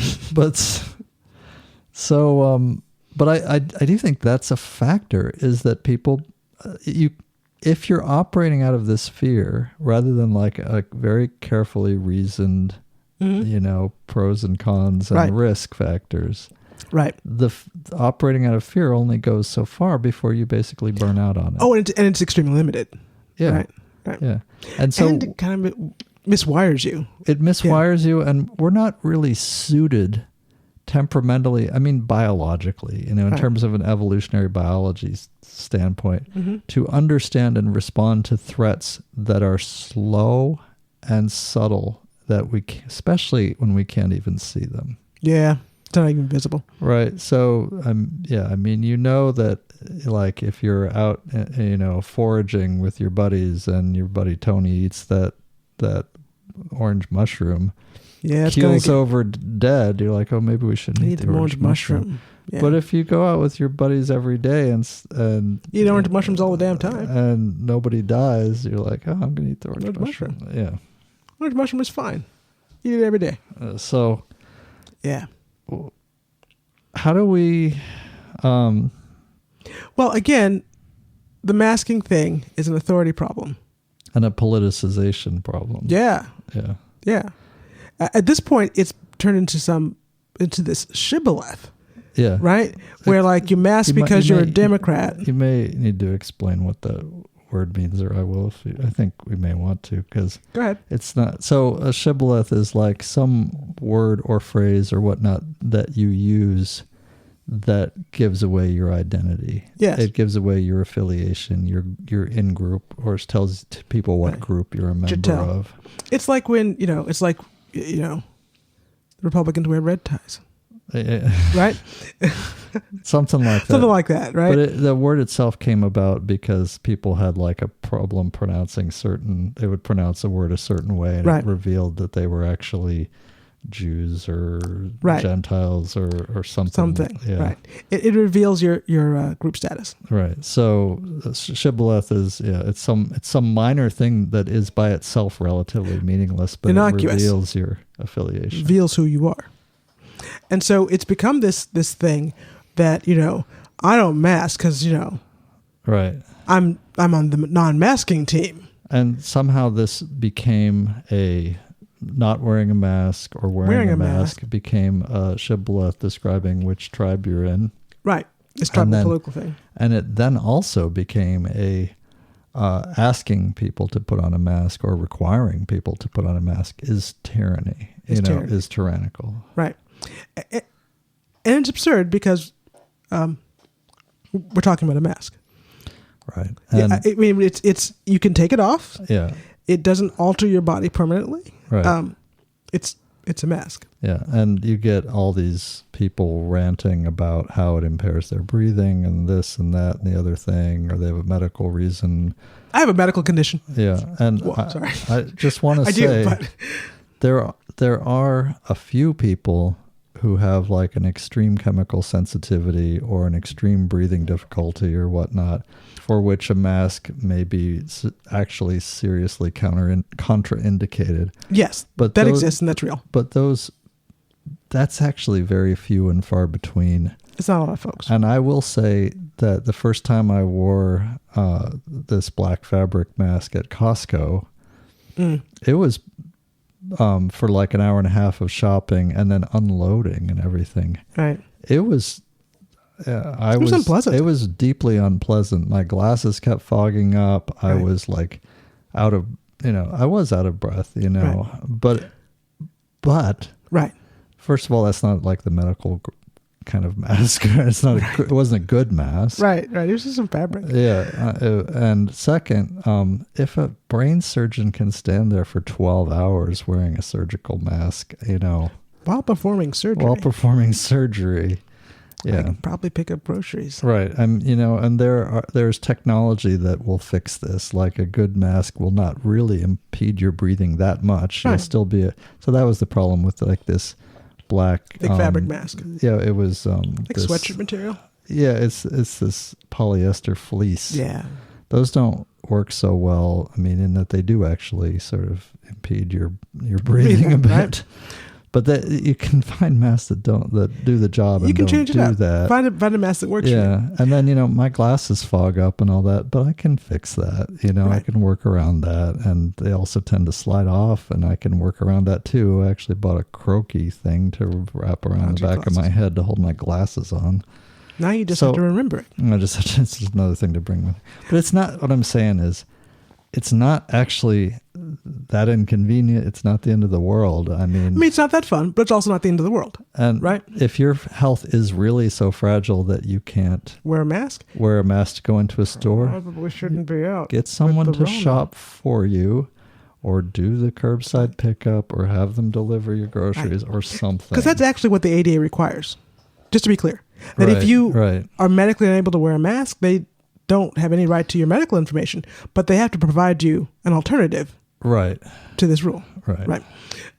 Which can, in many cases, some places it is. The alternative is, the accommodation is that we'll pack your groceries for you and put them in your car. And people were saying, well, you don't have the right to know what groceries I'm going to buy. Well, do you think the checkout clerks don't see what you're buying? It's a secret. Oh, I see you got the extra small condoms this week. Is there something we should know? Yeah, but I've always said that if you're too embarrassed to buy condoms, it's not just condoms. It's like, wow, eight pints of Ben and Jerry's, really, and one broccoli. Oh, okay. Right. One bunch of interesting. broccoli. But the cashiers don't have time to notice or comment. They don't give a shit. They don't care at all. Yes. I mean, you look at some of the stuff we buy. My God. Well, I do. It is one of the things I do to entertain myself in stores is looking at what other people are buying. But that's it's whatever. I'm not well. Yeah. There's that. But the broader thing, if we trace the trajectory of the whole mask thing, when I started saying in March, actually, I have an Instagram post. I think it was March 13th. Yeah. Where I was wearing a mask that Julie had sent me. Okay. And I said, hey, for all my public appearances going forward, I had my mask on, right? Well, when was election day? Was that March 10th? Yeah. The 10th? You wore a mask to go in to vote. I wore a mask and gloves to go vote on March 10th. And I honestly can't remember if I wore a mask or not. I don't think that I had a mask then. Mm-hmm. But I do know because I took a picture that I wore gloves to vote. Yes. And also on the 10th, it wasn't like, people weren't all like ready. I may have worn a mask. It would have been one of the disposable. Well, I wore a mask, a disposable mask. I wore disposable gloves. But anyway, and got the eye rolls to go along with it. Yeah. That's what I really remember. It's like, what the fuck? You got a mask and gloves on here. What the hell? I wore a mask, gloves to vote. Early March. Well, social spread was happening all over Michigan. So social transmission. So, anywho, at that first juncture, people were like, well, masks don't work. They won't stop you from catching the Rona. And I'm like, but maybe it'll stop you from touching your face. Right. It'll stop you from infecting other people if you're sick and you don't know it. Right. I did the whole thing, whole shtick. We talked a lot about that back then. Is like really, even if all it does is keep you from touching your face, that's worth doing. Yeah, it's worth doing if that's the only result. But things did get confused, and people were giving mixed messages in the media. Oh, not just the media. The CDC was giving mixed messages. Right. The CDC, but it's important. And the Surgeon General was giving mixed messages. The Surgeon General. It's important to remember and think about why that happened. So the Surgeon General was echoing the CDC. And they were lying because there was a shortage. Right. And they didn't want everyone to buy it all up. Right. And yes, and there was a shortage. And so it's important to keep that in mind. the information was not based on effectiveness and safety. Or science. It was based on, I don't know, is that a political issue or a supply and demand issue? It's like it's an economic issue. It's an economic issue. It's an economic. And here's the thing. Yeah.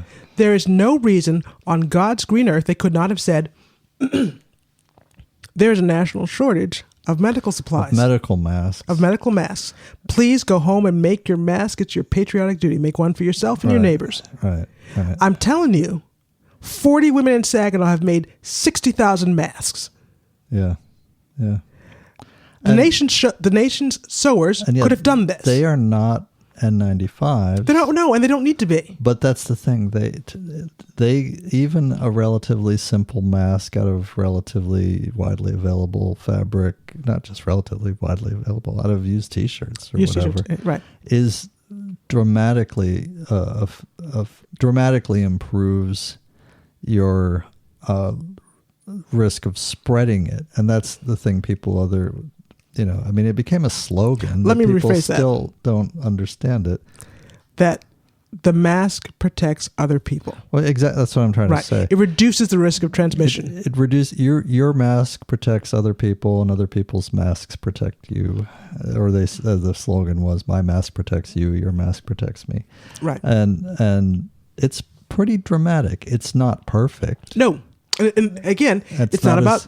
Not as good as an N95, but it's pretty dramatic. It's pretty dramatic, and it only works if we all do it. Whereas an N95 works for you to greatly reduce your risk of contracting illness. Yes, going in. Right. So an N95 works for that. Because it's really good at keeping stuff from going in, whereas a regular fabric mask just reduces the stuff going out. Right. So you're not producing basically these clouds of aerosolized droplets. Right. It doesn't really filter out viral sized particles the way the 95 will. No. So the point is not to do that. The point is not to protect yourself. But we have the data from Asian countries that fought SARS. Yeah. And you will notice that the first thing they do is mask up. Right. At the Asian grocery. They masked up immediately. There's a panda. They're like, oh, we've seen this before. Put your mask on. Right.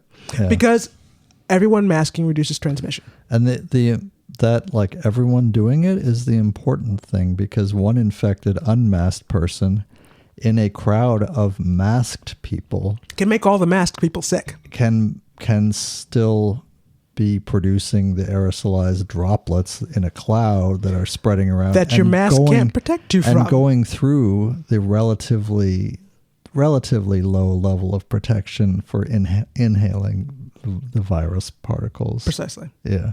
So everyone's got to do it. Everyone's got to do it. And we've got this climate where it's this shibboleth that shows what team you're on. And you got to do it now. If you're on X team, you've got a mask. And if you're not on X team, you can't mask. Yeah, you can't. And if you're on the team, you've got to have your profile picture with your mask. And in fact, it's an act of virtue to try and troll or punk people. And I want to talk briefly about this. I wrote about it in the newsletter about this situation in IKEA. Oh, right. Well, this couple was just trolling. So people were masking all over, but stores had just reopened. This was a period of just a couple weeks. They had been reopened for in 3 weeks. For 3 weeks or so. For in-person shopping or whatnot. Right. And we, after trying several weeks to get a curbside pickup and all that, we went in person to IKEA on a late Saturday. Worst day. Well, apparently. Yeah. But thinking that we would go and see how crowded it was. And it actually wasn't that crowded. And how many cars were there. And actually not that many cars. Yeah. And so we decided, well, you know what? Let's go in. And the IKEA building is a huge building. It's one of these big warehouses. Giant HVAC equipment. The air circusation is fine. Right. There's certainly enough space for social distancing of every kind. The only places where you might wind up normally crowded is if you're lined up at a service desk, lined up at checkout, or trying to get hot dogs. Or through the cafeteria. I think the cafeteria is closed. Right. So So we went, but yeah. And you want to describe? Because I probably will be uncharitable. There was a couple in their, I think, late 40s or early 50s, and they seemed, I want to call them a biker couple. That's what they looked like to me. They were certainly like biker vibes. The guy was like... Yeah, he had the headband on, like a leather jacket. Headband, right? Like a sleeveless leather jacket outfit. So they had a biker with a lot of chest exposed. Yeah, we don't need to go there. And the woman also had a lot of chest exposed. Dude. We could stop at biker vibe. This couple with a biker vibe was kind of marching around talking loudly unmasked. You had to have a mask on to get in. Right. And to check out. Yep. Or the staff probably would have spoken to them or whatnot. So, but a number of people in IKEA. And it wasn't just the biker couple. It wasn't just them, but they were the most like visible and vocal and flaunting it. A number of people were sort of like half-assed masking. Right, like half-assed, but also were like young people. I want to say like teenagers, young adults that were kind of on a lark out on a Saturday evening. Right. It was as if like, hey, you know what? It'd be so all fun. The parks are closed and whatnot, but let's go to the IKEA warehouse. That would be great. That'd be a great thing to do. We can race around in shopping carts. We can race around in shopping carts, screaming and acting like we're drunk, Or maybe actually being drunk or something. Yeah, I don't know. Race around the warehouse screaming and laughing. And that was really annoying. Yeah. And also, we're a family. Let's have a family outing and let's take all the young kids too. And I don't want to, sometimes. You have to. There's no one to watch your children. Sometimes there's no one to watch your children. So I don't really want to get into that. Because it's hard to know exactly what anyone's story was. They literally but my guess is that it was kind of like this. I'm going to go to IKEA to get that thing. Hey, why don't we all go? Right. Yeah, and that's a guess. But also, I don't really know what was going on with the young adults. Right. And it was annoying. But you know what? It was all, they were doing their thing. They were having a good time. They weren't doing it. In your faces. To get in your face. Or in line. They were just doing this for fun. Right. To entertain themselves, right? Right. But this couple was very carefully watching to see where the staff were and were not. They were performing. Yes. The couple, this was a performative act on the biker couple's part. Whereas the families were not performing. They were there for whatever reasons they were there. Yeah, and the little kids don't wear masks. Were masking or not masking for whatever reasons they have. Yeah. The young adults were there to have a good time. Yeah. They weren't engaging. I don't feel like they were deliberately putting people at risk or trying to troll people. Right. No, the biker couple was trolling as an act of performance. Yeah. You know what it was? What? It was an act of domestic terrorism. Oh, well, do you think they think it was?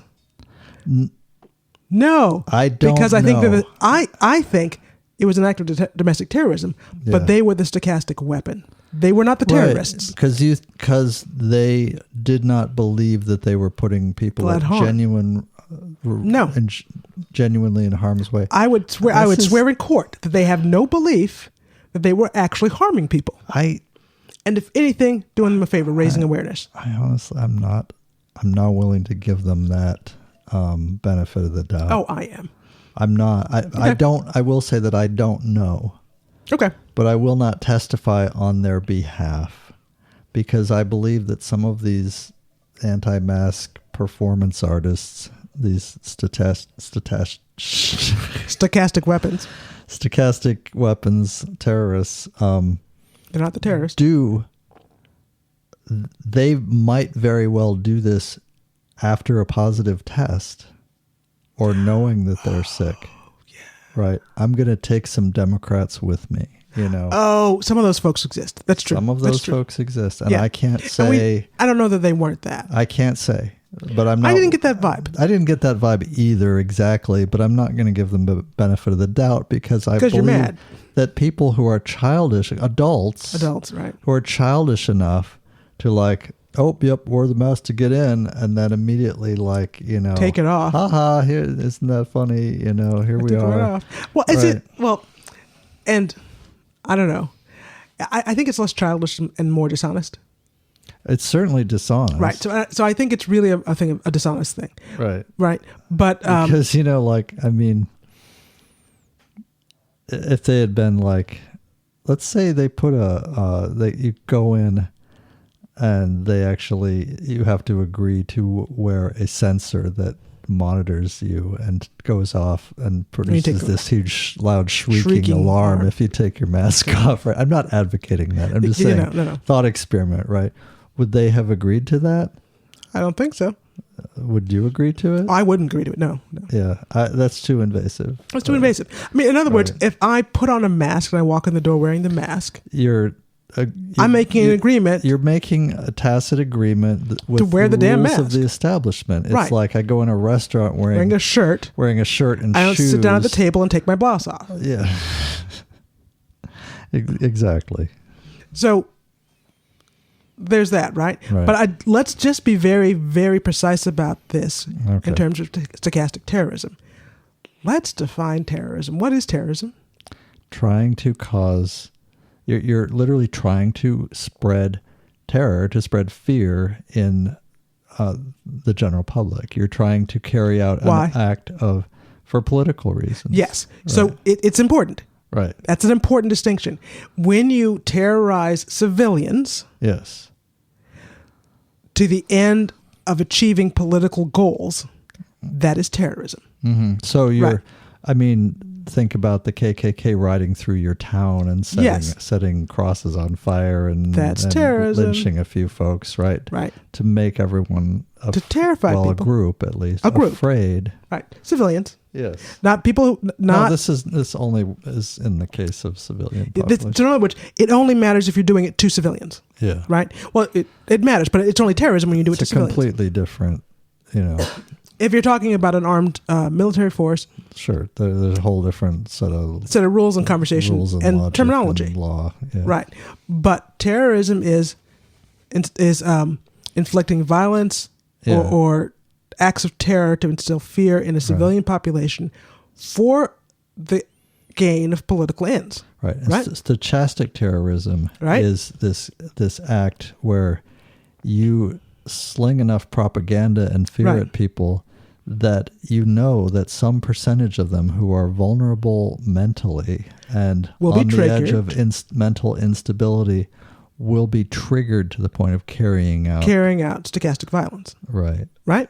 Yeah. So I think you don't know who they are. You don't know who they are. But you should be pretty sure that you work people up enough. Someone who's close to the edge is going to blow. Right?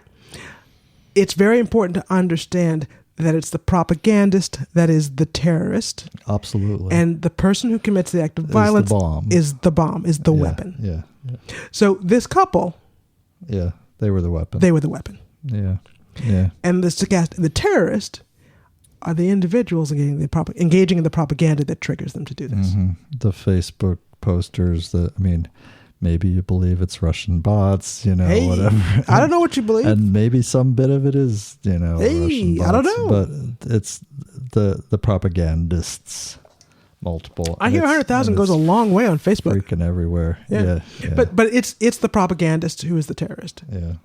It's the person who's doing the radio show. It's the person who's... That's fair. Right. But, so that they weren't terrorists themselves. They were the weapon. Yeah, okay. I'm willing to say that I will not think of them as liable for actual acts of domestic terrorism. No. But I'm still pissed at them. And sure. I think I should be. Well, no, and I went through for those folks who were like, you go out for a thing. There's something you're going to go out for. You think you decide it's worth it. And you're going to make this effort. Right.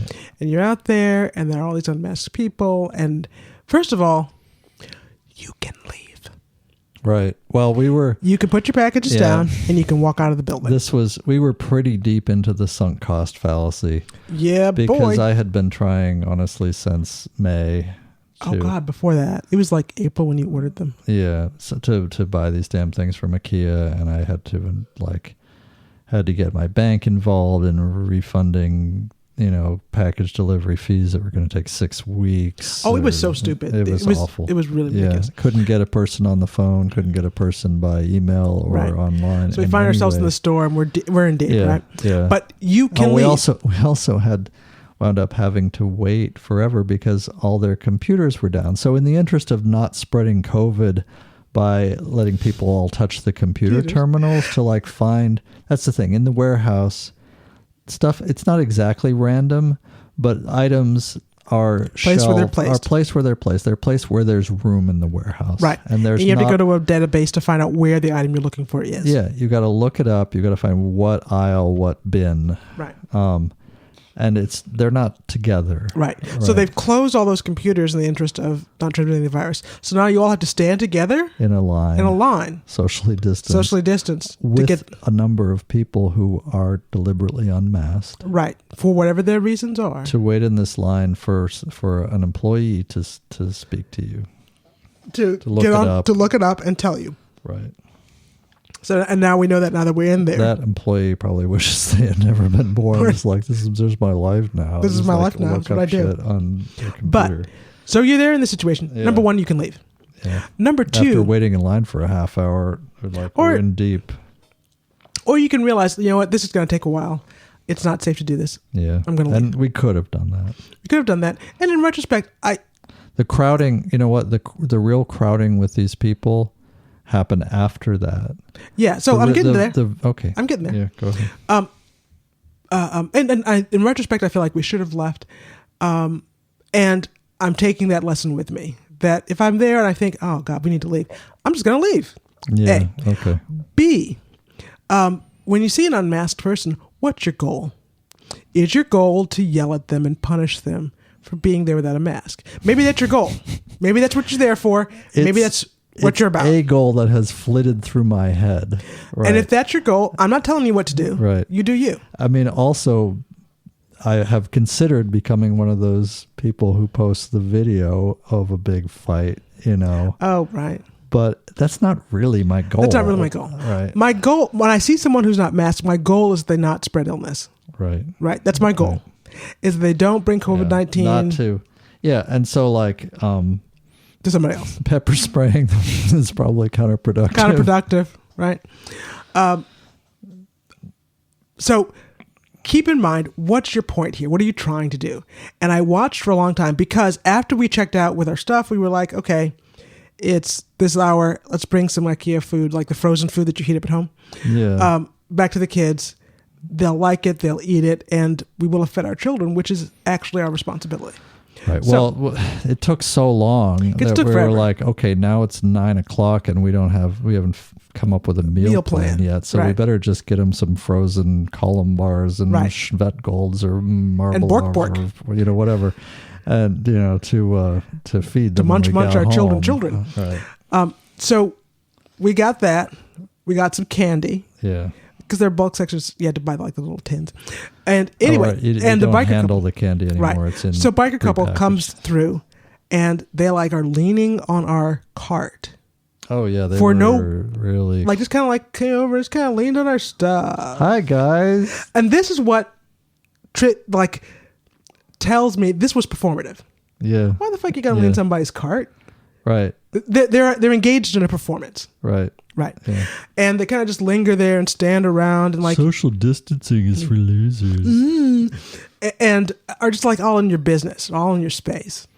And so, we waited politely, got our stuff, and I moved away. Right. But then you had to get in line, and she just said, "Oh, I'm going to buy something," and gets in line behind you. I was in the separate line to buy the damn candy and meatballs. Right. But she then gets in line behind you.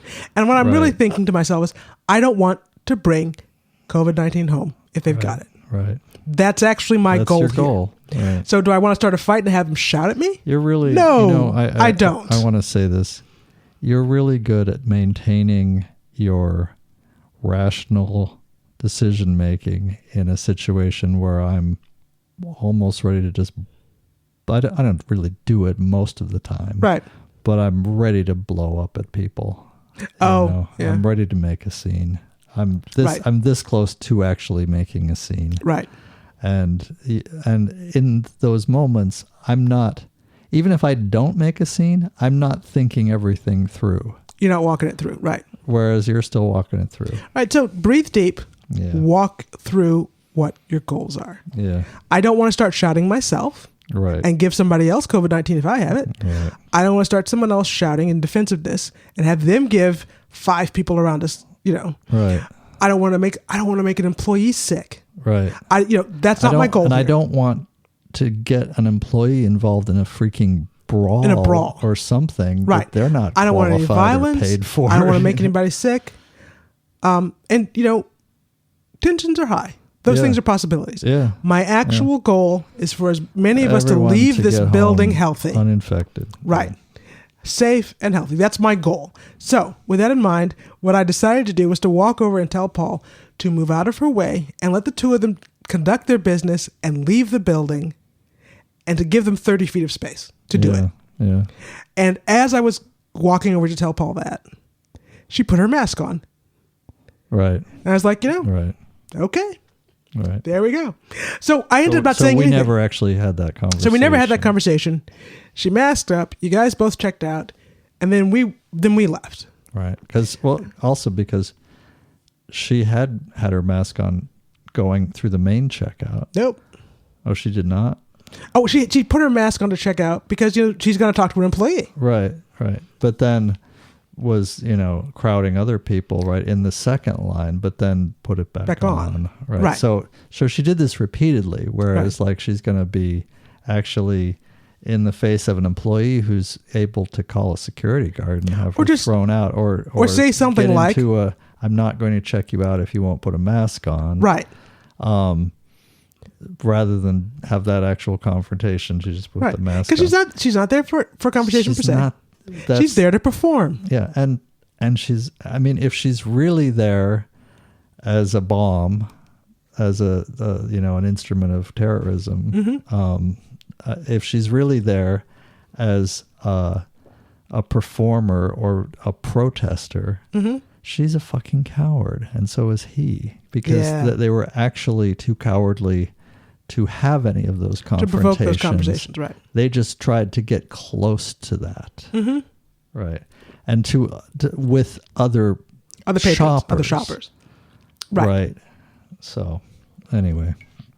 Because they're going to go own the libs. This is one of the things. Which, why is that a thing? It's a thing? Right. Why is this a thing? No, it's absolutely a thing. Going to own the conservatives. This is one of the things that led me to say, you know what? It's time for us to go get a COVID test. Oh, right. For you and I to go get tested.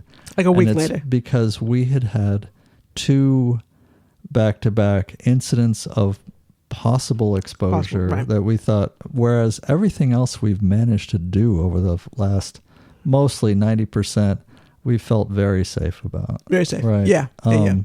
But then, of course, on top of that, you had a symptom, which is one single symptom. You had a slightly elevated temperature reading for several consecutive readings, several hours apart. Right. And we're like, we could have been exposed at IKEA, but also you had spent an overnight at the hospital. Damn it. Not because you were sick, but because we were having another sleep study test for Eleanor, and not because Eleanor is really sick, but because she has this sleep apnea, and we're testing it further to try and figure out how to dose her oxygen regimen. Right. Yeah. So, but you were overnight in the hospital, right? And everyone's trying their best to be safe. Literally their best. We believe that, right? But it still could be a relatively high elevated risk environment. The university is a large institutional bureaucracy. Yes. They occasionally propagate poor decisions before the good decision makes it through the bureaucracy. Right. They could have been recirculating their air conditioning. I don't know. We don't know all, but because of those 2 things, combined with, if you hadn't had any symptoms, it wouldn't have occurred to me. Right. But combined with you had this 2 possible elevated exposures. temperatures, we're like, you know what? We should go rule out infection. And hopefully we didn't acquire getting the test. Well, that was another thing. Jesus Christ. So we go to the clinic, and again, we could have left. Yeah. When we saw it. Yeah. But, I'm I'm guilty of sunk cost fallacy. Actually, I'd already decided I was going to like not do the sunk cost fallacy anymore, right? Yeah. Okay. And I did sort of a cost benefit analysis. I'm like, we're masked. Right. I'm not. Yeah. I mean, this is all that we can do. Is use our best judgment at any given moment. Say, what's the actual risk? Well, I don't have a number. I don't have my calculator. But I have a gut feeling about every. Well, and this wasn't even a gut feeling. I just decided, you know what? I'm not going to actually stand in here with people who are sick for more than 15 minutes. Right. I'm going to get in and get out. So we went in. We signed. We borrowed the clipboards. We went outside. Filled out the forms. Handed them the forms. We came back, we gave back the forms, and then we went and waited outside.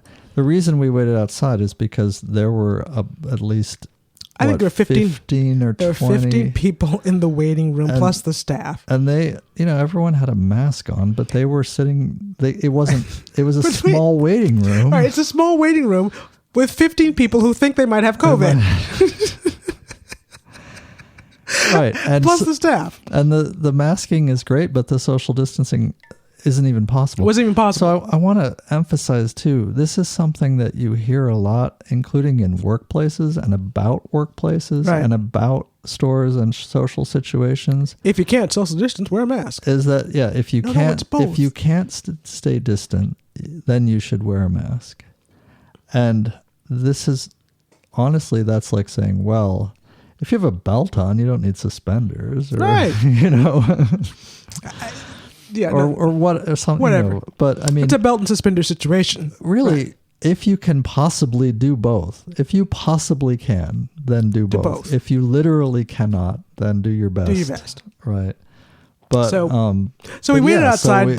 Right. So we had this. Well, we walked in. Right. Looked at each other like, wow, what the fuck. Yeah. And then, of course, we went in for our test. At no point, we did not spend a total of 15 minutes in the building. No, absolutely not. And by the time we went back in, most of the people ahead of us in line had gotten their tests, or those who weren't there for tests had been waiting with someone. Yeah. But several of the people who were waiting for tests came back outside to wait outside on the very simple grounds that if they actually were contagious, they wanted to reduce the risk of giving it to someone else, right? Right. Which is laudable, right? We really should. Yeah, and we also kind of have a informal set of rules in our own heads about, if you're outside on a sunny day, your risk of transmission is pretty low, but I still wear my mask when I'm close to people. Oh, right, if you're close to people. But if I don't wear a mask if I'm able to be a few feet apart from people. Outdoors. Right. Well, and I think I really. I believe that UV denatures the viral particles very, very quickly, in a matter of minutes. I'm very demoralized by UV exposure. Seconds to minutes. And one of the things I do with mail is, we quarantine our mail, but if I have a package that I really want to handle right away and I don't want to spray it within an inch of its, drench it in alcohol, which is a rare and valuable commodity around here, or use wipes on it, or bleach wipes or bleach, which again, rare and valuable commodities these days.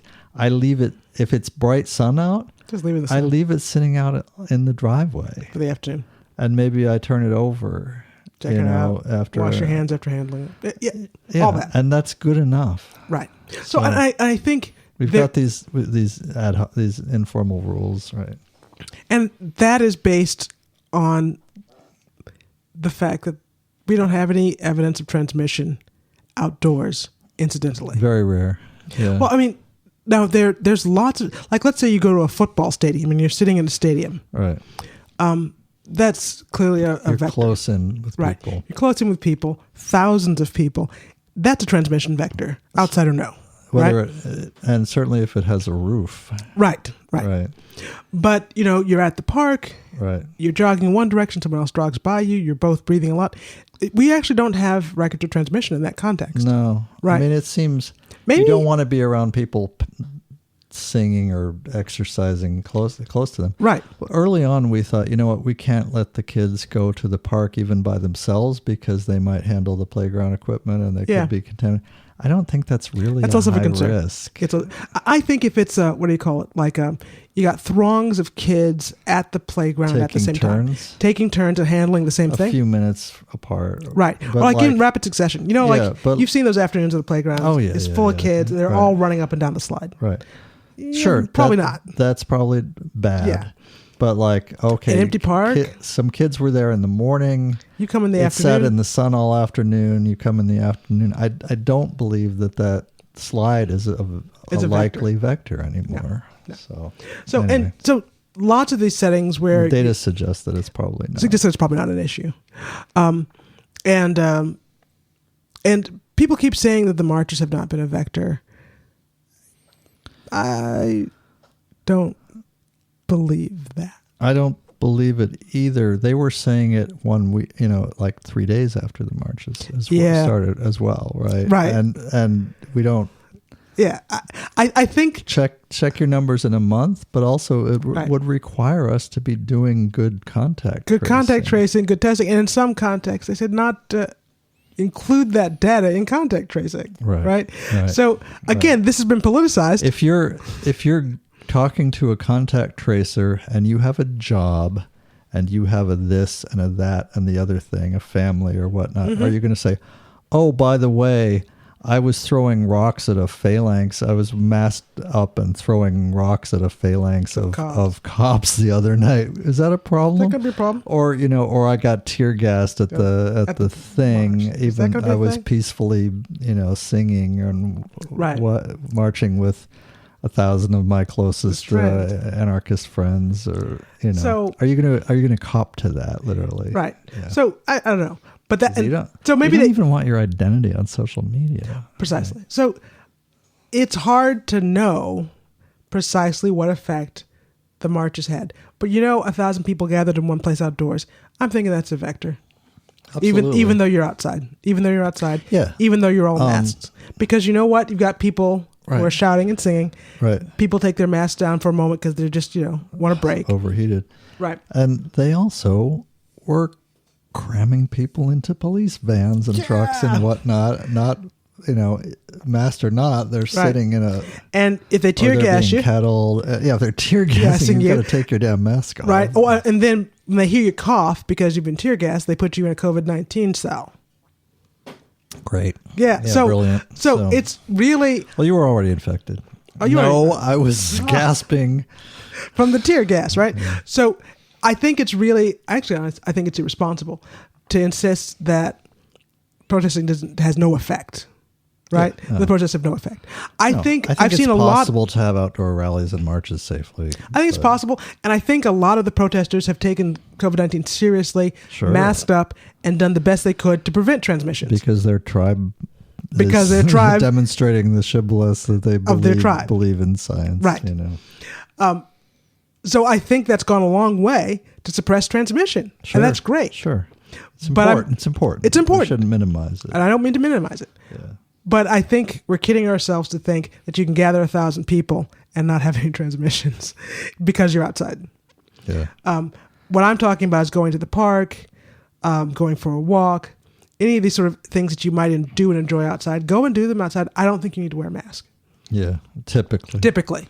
Well, that's actually what the governor's order said. So, it was literally 2 days after our IKEA trip. Was it on Friday? It was on a Saturday, and on Monday it became there was a. We went on a Saturday. Then that Monday we got another emergency alert on our phone. And must wear masks. Did she announce? I don't know. She may have announced. I don't remember. It may have been Tuesday. She announced, but it was just a couple days afterwards that she, by executive order, mandated that mask wearing in all indoor public places required, and also crowded outdoor spaces. Right. Yeah. So that's I think that's the deal with masks, is that you need them inside, you don't need them outside, roughly, generally. Yeah. And that we've got this bizarre politicization of mask wearing that's really hamstringing us. And again, much like vaccination, it's the authorities who undermined the integrity of institutions that I think is really fueling it. Yes. Right? Yes. And I don't mean to give a pass to the folks who also broke their backs, but like literally broke their budgets and their functionality. Right. But if you actually lie to people, Bane and Batman, remember? Right. But if you actually lie to people and say to them, "Oh, masks are useless. You don't need those." Yeah. And then turn around 2 months later and say, "Oh my God, everyone put a mask on." Right. It's going to be hard to take you seriously. The cognitive whiplash makes you unconvincing at best. Especially, and unconvincing at best, it makes you look like you don't know what you're talking about. Motives. And then, of course, people are like, well, this is new. How could we know? Because SARS has happened before. Right. We know. Right. They lied. People had... And undermined their authority. People that, if you look way back at political cartoons and whatnot, right, people were politicizing mask wearing in the 1918 pandemic. Yeah. And also in medieval Europe. Right. During the plague. Right? And it was also a shibboleth, Yes, because it's not new. Human nature. It's not new. Right. But because it's not new, if you are an authority, you should understand how these things work. Yeah. And you have history on your side as a guide. Right. You should. Right. You should. And so I really don't feel generous about the authorities who mismanage this. No. I really do. There's just, and I've been saying since the beginning. Right. The plan is no plan. The plan is to let people die. Yep. That's the plan. The plan of it's Zen. It's very Zen. It's the plan of no plan. We shouldn't. We should not ridicule Zen Buddhism that way. Okay. Holy shit! But just at the level of the catchphrase. The catchphrase. The plan is no plan. Anyway, that's the. I actually do not. I'm very appreciative of Zen Buddhism. Actually. Right. But that has always been the plan, as far as I can tell. Mm-hmm. I think all the evidence is present to explicate that. And you can kind of get yourself worked up and think it's this or it's that, or the plan is no plan. The plan is to let people die. Well, every day the president wakes up with beginner's mind. What's that eternal sunshine of the what? The spotless mind. Yeah. Zen mind, beginner's mind. And actually, it's an important and useful discipline to clear your mind of your preconceptions when looking at a new problem and not assume that everything is as you already know it. Oh, it is. And, and approach each task in a fresh way. Yeah. But not like this. This is not what we mean, actually. Well, it's what I'm getting at when I say, what's your goal? Right. Try to remember what you're doing. What's your goal? What are you doing? Yeah. We know how to save lives. We don't know how to do this with the economy and all our neoliberal priorities as they are. No. We have a lot of perverse incentives in place. Absolutely. And we're seeing that now, where basically our leaders have dithered to the point where the enhanced unemployment is going to expire. It's not clear at all whether there will be any more stimulus. It's going to be very interesting. It's going to very and by interesting time. I mean a fucking disaster. Right. That's what I mean by interesting. Right. It's already a disaster for many, many people and many families. It's about to get ugly as hell. Okay. On that cheerful note, were those our things? Open fascism. Okay. Yeah. We are starting to run hour 2? A little long. This will not be our 4-hour epic podcast. No. But we should probably say, can we wind up in 10 minutes or 15? I don't have a whole lot to say about open fascism. Yeah. I really only have one thing about it. This is when I regret talking about the little spinny thing in the dishwasher for 10 minutes. No kidding, right? Anyway, go on. Let's never talk about that again, okay? But it's so cool. No. If you open it while it's running really quick, you can see it like spraying water. It's like a used to, fidget like, spinner joke. with water. It's like a joke. I used to say, look, Grace. And I open the dishwasher real quick and say, look, you can see the dishwasher's wiener. You remember that? Well, that one had one that would literally extend. Yes. It would like stick up like a foot, and then when the water shut off, it would like collapse back down. It's like, look, it has an erection. So this is what we have here. This is, dick jokes. That's what we got for you people. Anyway, open fascism. Speaking of dicks, You're looking at it. yeah. Anonymous police Right, kidnapping right. people off the street into unmarked vans Right. is open fascism. Right. You're looking at it. Yeah. I am glad It to also- see America's response. Actually, I mean, not all of America. Not all of America. the thing is, when we talk about, this is unconstitutional or whatnot, we often kind of use those words in vain. This literally violates about half the Constitution in one act. blow. One blow. It's just like boom. The federal boom. government doing this. It's like so much. So many ways. It's yeah. Anyway. I actually make a careful effort not to call things unconstitutional unless they're unconstitutional. Right. That said, Yeah. I try to be careful when I. But the Supreme Court says it's okay. But one failing liver away from. Stop. Okay, sorry. Try not to use I may be trolling the libs. fascism. Oh, it's time to own the libs. Yeah. Call everything fascism. To call everything fascism. Right. But to be very, very specific and use the term crypto-fascism, that when I talk about Biden, when I talk about Clinton, when I talk about 44, I'm talking about crypto-fascists. Yes. People who are engaged in fascist behavior, but they dress it up to look so it looks democratic. Right. They dress it up. They hide it from view. Yeah. They kind of like tuck it under their skirt. They Yeah. kind of like tuck it behind a curtain. Yeah. Well, but it's fascist. The neoliberal consensus is such that you can easily use just the workings of market capitalism Yes. and our existing system and institutions to say, this is just the way it is. Yeah.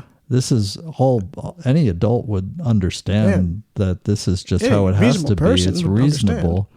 When in practice, in effect, in material consequence, it's not, it's... We don't have to do this fascist shit at all. Right. They just do. Right. It's like people saying, no, we really mean abolish the police. They're like, can't even, in people's heads, it's just what? Short circuit. But the prisons, though, that too. Right. So, right. No, it's just all these things, when you state an actual goal, it's considered to be just beyond the realm of any kind of reasonable discourse. Conversation, thought. Well, yeah, you definitely do have to develop your ideas into, here's really what you mean in detail. What it would look like, how it would function. If you don't start with a bold goal, you get nowhere whatsoever. No, you get weak tea. Yeah. So this is... More women prison guards. Yeah! More prison guards of color. Yeah. Actually, no. Actually, that's not what we want. That's not what we're talking about. We're not looking for diversity and representation. But this is open, naked fascism. And I got to say, white folks kind of saw this on the horizon in 2016. And they're like, so like the thing that we've done to the underclass for decades could be coming for us now. Yes. And we're like, and just froke out, Froke? Like pest. Sorry, go on. I'll try not to get derailed with that, but that's your word. I'm owning it. Your special word. Yeah. Okay. And, but I'm glad to see them show up. So they've got like a wall of moms, right? You saw that? Yeah. Antifa. Yeah. And then the last report I heard was like dads were showing up with leaf blowers to blow back tear gas.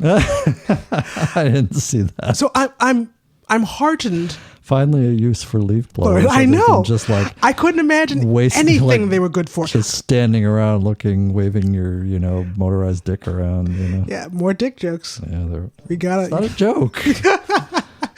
So, I'm heartened by that response that people didn't just run home and hide when the secret police came out.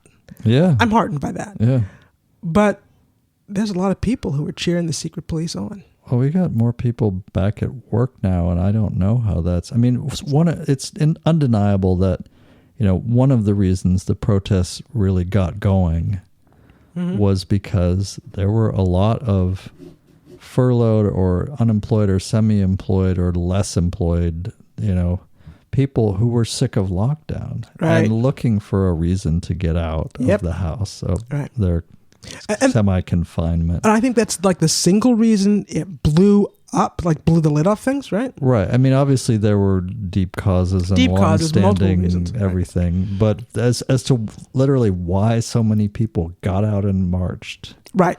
Because circumstances were very unusual for them, and they really wanted a reason to get out of the house, and I don't blame them. And this felt like a good one.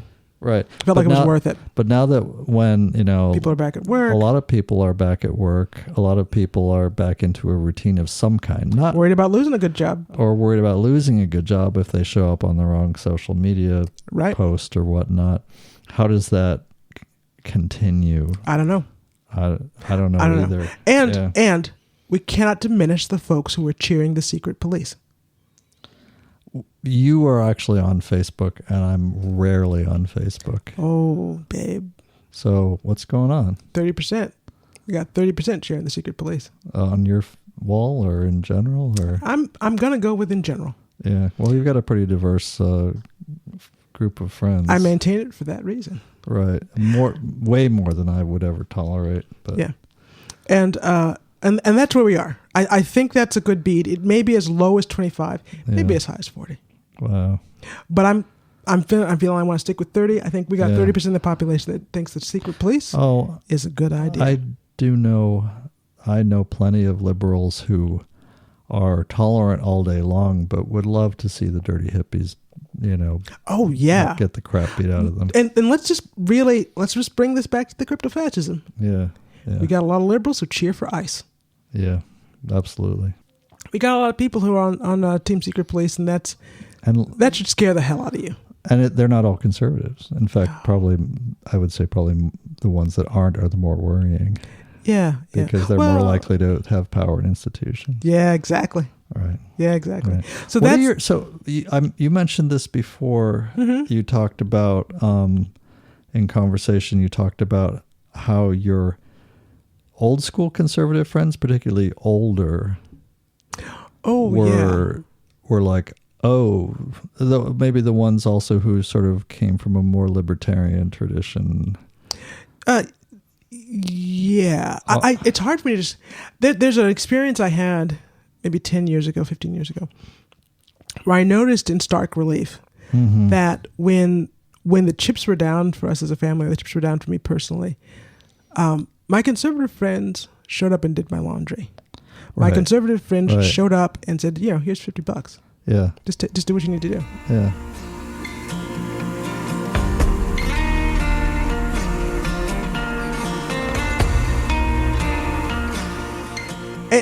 And it's also true that I have friends who are liberals who've helped me out in times of need in really significant material ways. But those are people who are, this wasn't their wiring. This is class solidarity. Oh, that's a different. And that's a different thing.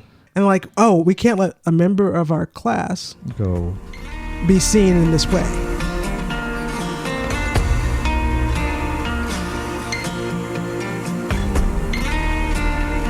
It's those folks those really just conservative, I just think you should work hard and do your best. You should show up on time. Yep. Those people, right? Just make a list and, do the things on the list, right? That kind of conservatism, if you will. Mm-hmm. And they were Bush supporters or whatever. And really they were in that space where they voted for whoever wasn't the Democrat. Right? Yeah. And so people I've known for 20 years, 30 years, who were in that conservative space in the 90s and the 2000s. Mm-hmm. Mm-hmm. They are actually the most horrified conservatives. They're actually more horrified even than some of the liberals I know, who are just like, this is like Nazi Germany. They really like all their Nazi Germany flags are up. Yeah. Like, whoa, hey, ooh, hey. Yeah. And no two historical situations are ever exactly alike. No, they're not. They do rhyme, especially when you have people in an administration who literally are are studying these things for homework assignments and then saying, hey, I come to a meeting and say, hey, I've got an idea. I read this. I think it fits. I think, yeah. So I want people to understand, number one, there are a lot of Americans who aren't on Team Antifa. And when I say Antifa, I mean you are an anti-fascist. Yeah, literally a technical definition. You're not an anti-fascist. There are more Americans than you might think that are not anti-fascist. Right. And there are more Americans that you might not expect to be anti-fascists that are. Right. And it's not something you necessarily can predict from whether they vote with an R. You or can't a D. look at their shibboleths to tell. Yeah. Right? Yeah. Because we've really tried to like politicize this. Yeah. But it's a pretty deep trigger for people. Right. And there are folks who have shibboleths that might make you think, oh, they're like, you know. Yeah. And folks don't want to go into the workplace or the marketplace or whatever and say, unfurl their freaking swastika, right? Right. Or unfurl their Antifa flag. Antifa flag, right. Right. Because both of those things are dangerous. Precisely. So, heads up. Masks up. Keep your eyes open. Yeah. Okay. Sounds good. Thank you for this endurance podcast exercise. Your ear muscles should be good and strong now. Yeah. So, hey, when the secret police try to talk you to death, you should be okay. Yeah. Okay. Thank you, everyone, for listening. We'll see how this came out. You'll see, too. Let us know. Till next time. Bye-bye.